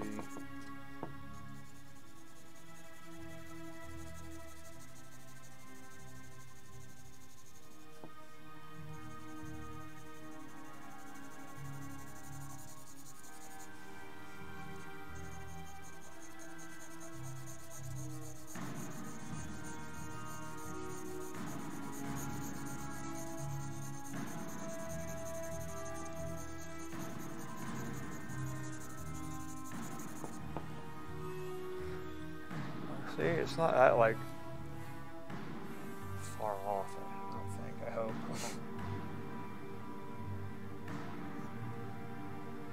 We go through and we get our drawing back. This is what we do.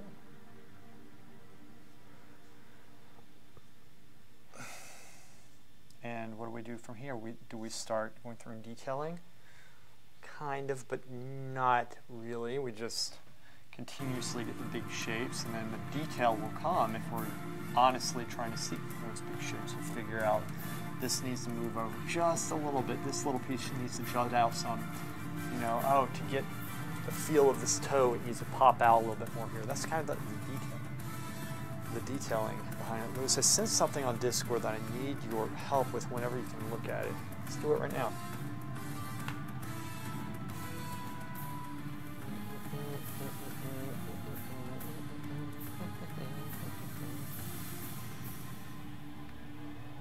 Let's get some different music on. I'm not going to be streaming much longer, but I do want to get a little bit tired of this music.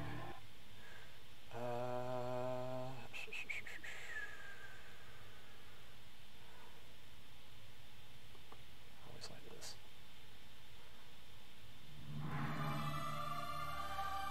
Okay.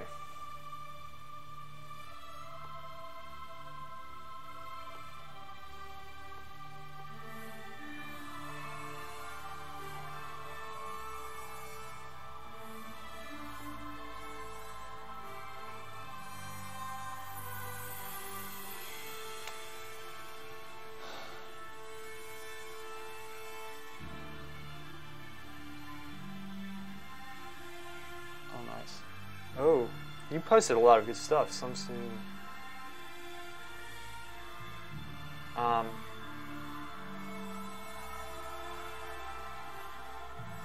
Okay, but the thing. Oh, okay, 1 second. So this is what you're talking about, right? Like, is it the figure drawing thing you posted in useful technical information? So I'm gonna, for as far as the grade of pencils, I'm gonna use. Like I used HB, I could have used B, honestly, for this type of paper. Normally I just do B. Normally B's, or I'm sorry, I'm using HB right now. Normally HB gets darker than this, but with this particular paper, I shift softer, so I should be working with a B. So I'll probably go with a B, and that's probably as dark as I'll go with this. But normally I would be able to do the whole thing in an HB, so HB or B. You go a little bit darker with the shadows. It really depends on how dark you want to push the shadows. If you want that dark, you just keep on getting softer, but we'll see how far I get, and I'll keep you posted. Okay, so the figure drawing one. Gotcha. Okay, so here's what we're going to do. Let me, look at this. All right, so...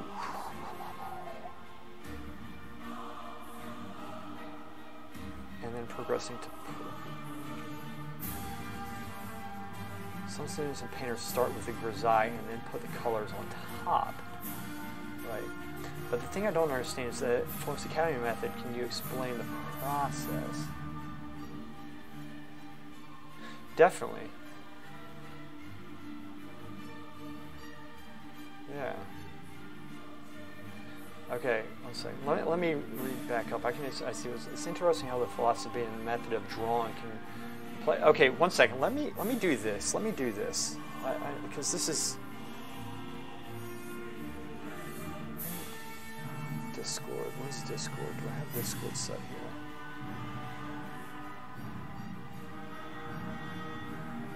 Give me a sec. I want you all to see what I'm looking at here.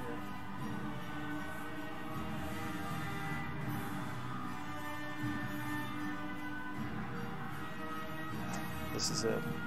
Add source. New. Add source. Discord. Give me a sec.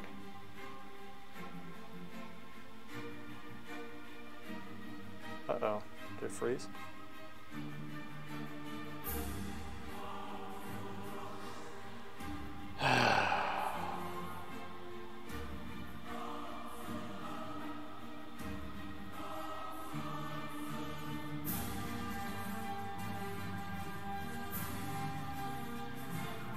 Can y'all still hear me? I think my thing froze.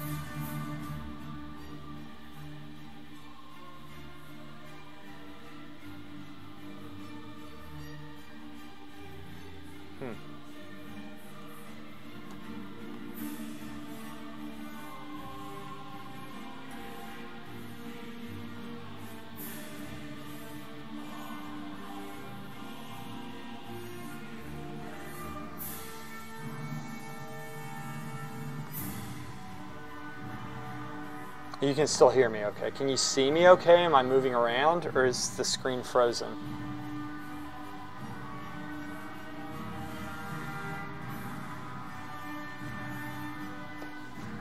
You can see me okay? All right.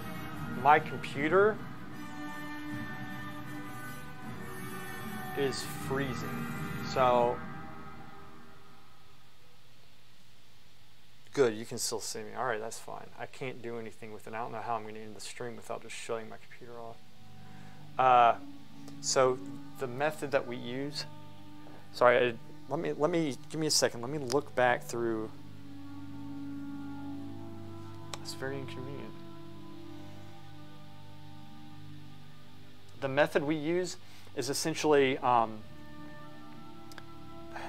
mean, we can do the color into the gray and stuff. That's fine. Like, you can do that, but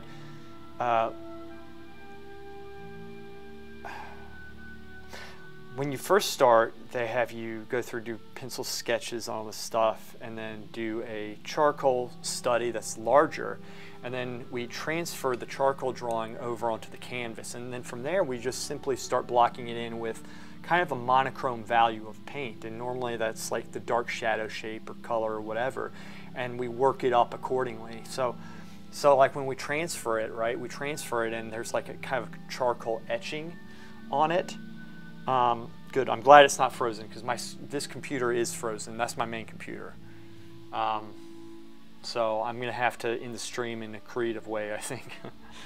But anyway, like I said, once we transfer that charcoal drawing over, we can either go into it and start correcting it in paint with observation. We're not just filling in lines, because when you transfer the drawing over, you might shift some of the subtlety, so you're gonna have to get the drawing back. So you can do that either through charcoal, or you can do it through just painting, which you've seen me you've seen me do this before. Is you know, I might get a mixture of black and red or something, just something warm and transparent, right? And then just simply, you know, sketch it out and really correct it, you know, with paint. And then what we can do, we can start adding maybe 3 values or something with basic color, the field color, right? This is with the color studies. We don't necessarily build it up black and white. We don't do that. Though we do a grisaille in it, right?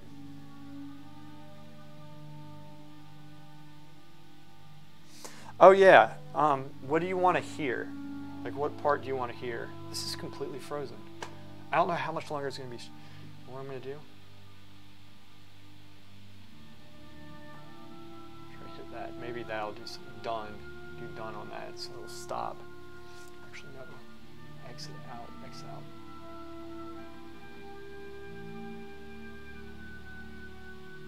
Anyway. What do you want me to repeat? Like, did you hear anything, or? I can always, like, if this thing goes out, I can always answer it next stream. If it goes out, I'm just going to stop.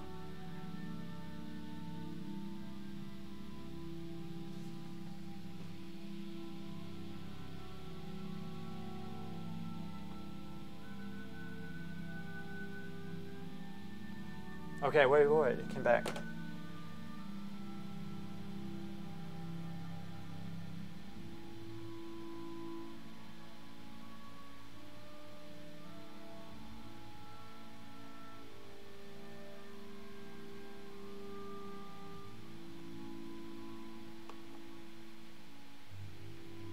a sec.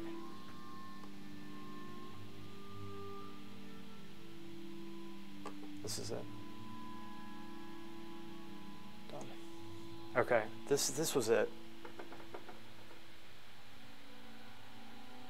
Okay, this is what I wanted to show you. Right here. Okay.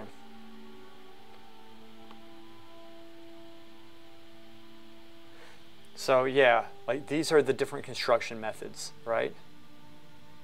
Figure drawing and stuff. You can see here it's the same way in the photo 3. We can see the student progressing into the big form modeling, and in photo 4 the variation of the dark shadows, and in the photo 5 you can see he is proceeding to put the planes of the light and then rendering them.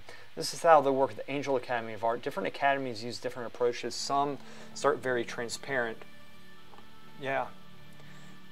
This is similar to how we do it here, except like when we're around. Okay, so see how they block it in here? That's kind of how we block it in. With that is a little bit light to me, so they kind of will glaze. They glaze the shadows on, right? There's nothing wrong with working that way. We work very similar, except I normally keep this stage right here, this, like center one, a little bit darker. But people do it different ways. We work very similar to this tag in. See here, the student started very transparent, then progressing to put a paint on top, which is how I like to work. Check for her Instagram. Okay, cool, Lime Academy. We don't do it this way though, okay? From the beginning, okay. From the beginning tag in. Let me get this off right here. I'm just gonna remove this screen capture.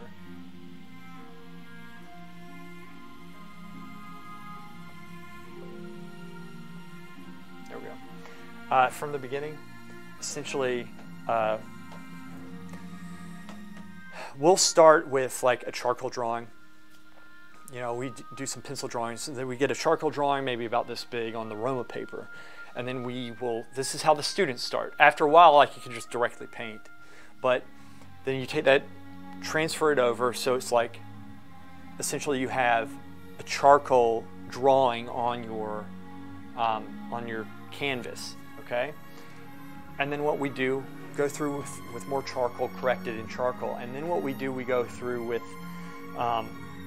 like basic, we don't go in with color yet, okay? We do a monochrome block in, kind of like you saw in the Angel Academy did. And so you correct it and stuff, and you've seen me working that way, and that's how we work. And then from there, we establish, you know, like our basic shadow shapes, and maybe working with about 3 different values or so, start working into it, and we keep the highlights down, and we slowly build the light up. So that's what we do. We kind of glaze it up. Does that make sense?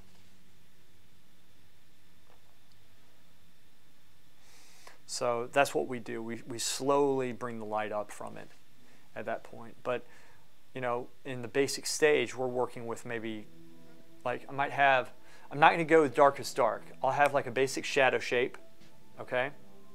But I'll put black and white on the side so I know like where I'm keying it from. But then we might work with like a basic shadow shape, a basic mid-tone shape, and a kind of a lighter value, those 3. And just squint down and get the light impression and continue to correct the drawing. And then from there we slowly start breaking it down. But it has a basic field color, so we don't start with gray, right? But before we do that, we do like, you know, we have to, like one of our projects, like before we start painting at all, is we have to do grisaille, so we understand that. Does that make sense? Did you hear that? Was that your question? Or do you want something more thorough?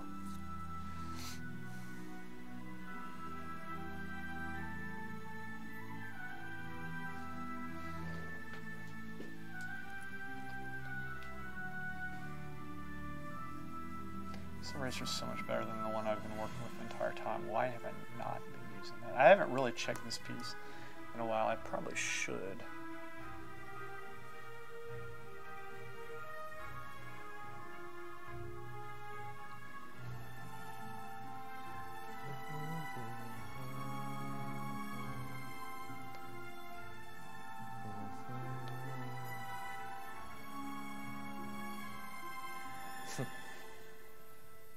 Hopefully Tag didn't heard that. Rob, can you hear me?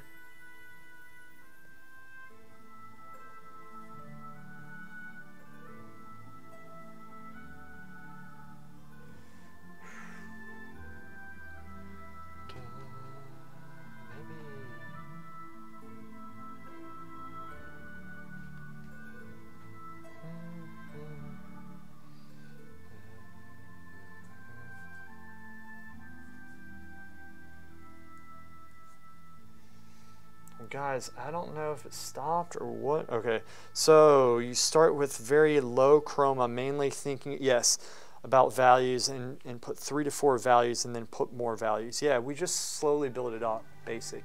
And I say low chroma. Yeah, we don't really push the color. Like, you just want to get it in the ballpark and increasing the chroma later. Yeah, exactly, as you go. It's just like, it's the stepping block, right? Stepping stone. Remember, tagging, like, what I always say is you kind of build up to the end, right? You set the table for later on. It's the same thing, and you do that through thickness of application as well. You don't want to always throw the paint down, unless that's how you want it to be, and you're going to sand it down later. Like, there's things you can do, but for this, you know, I tend to, you know, scrape down to keep the shadows more transparent as we go, so that the lights pop and the shadows recede, and you set the table for what's coming. Yeah. Good, you can hear me, Rob. Yeah, so that's how we do it. It's not incredibly complicated, I don't think. It's just, you know, and here's the cool thing. There's a lot of different ways to do it, but learning how to do it this way, it's like a base you can fall back on, and then you can experiment with whatever way you want. You know, it's not that, but it you know, it has to do with seeing values, seeing shapes, and then as a student, it's very hard to really start thinking about color when you're having a hard time controlling the actual medium of paint, right? When you paint, it's difficult to control, and so you might not know how to mix properly, or to see a color and figure out how to mix that one color in particular. You know, you don't understand playing colors off of each other. It's all so overwhelming. There's so many things you have to do. So that's why, you know, it's good to start basic. So when we start, a lot of the students, especially, you know, they're encouraged to mix. Like, the palette that I show you is what we kind of do. We just mix about 5 or 6 basic values and work between them and get the field color, right? And as you work, you know, slowly you're honing it in. Hopefully you're seeing more as you work. Because, you know, when you first start, you don't always see everything. It's not until, like, you've been looking at it for a while, you study it, that you actually learn these colors. You come up with ideas, maybe to push it in an artistic sense, like down the road, right? When you're being a student, you don't want to be artistic. Not with this stuff. You want to just learn how to see it accurately and paint it accurately. You don't want to start making artistic expression, like, you know, pushing, you know, like, or being so creative with the color. You don't want to do that. You just want it to be accurate. And it's okay to, like, learn to play color off each other, like, you know, push blues and, like, warms and cools. You can do that. I'm saying, like, just making stuff up. You don't want to make stuff up. So I guess I'm trying to also give you the mindset and the reason why it's taught the way that it is over there. Because to me, it's common sense. It's very practical, the way that they teach it. You know, it is very, very, very common sense. And I can understand, like, you know, doing the grisaille, like, and then glazing on top of that color. There's different ways. That also works. You can do that. You can definitely do that. As long as you're not, like, losing transparency. and that's an effect you want, but it's a great way to learn, and it's good to do, and probably I should do an exercise for that and see how that works for me. Right? There's a lot of good ways out there to practice. Does that make sense?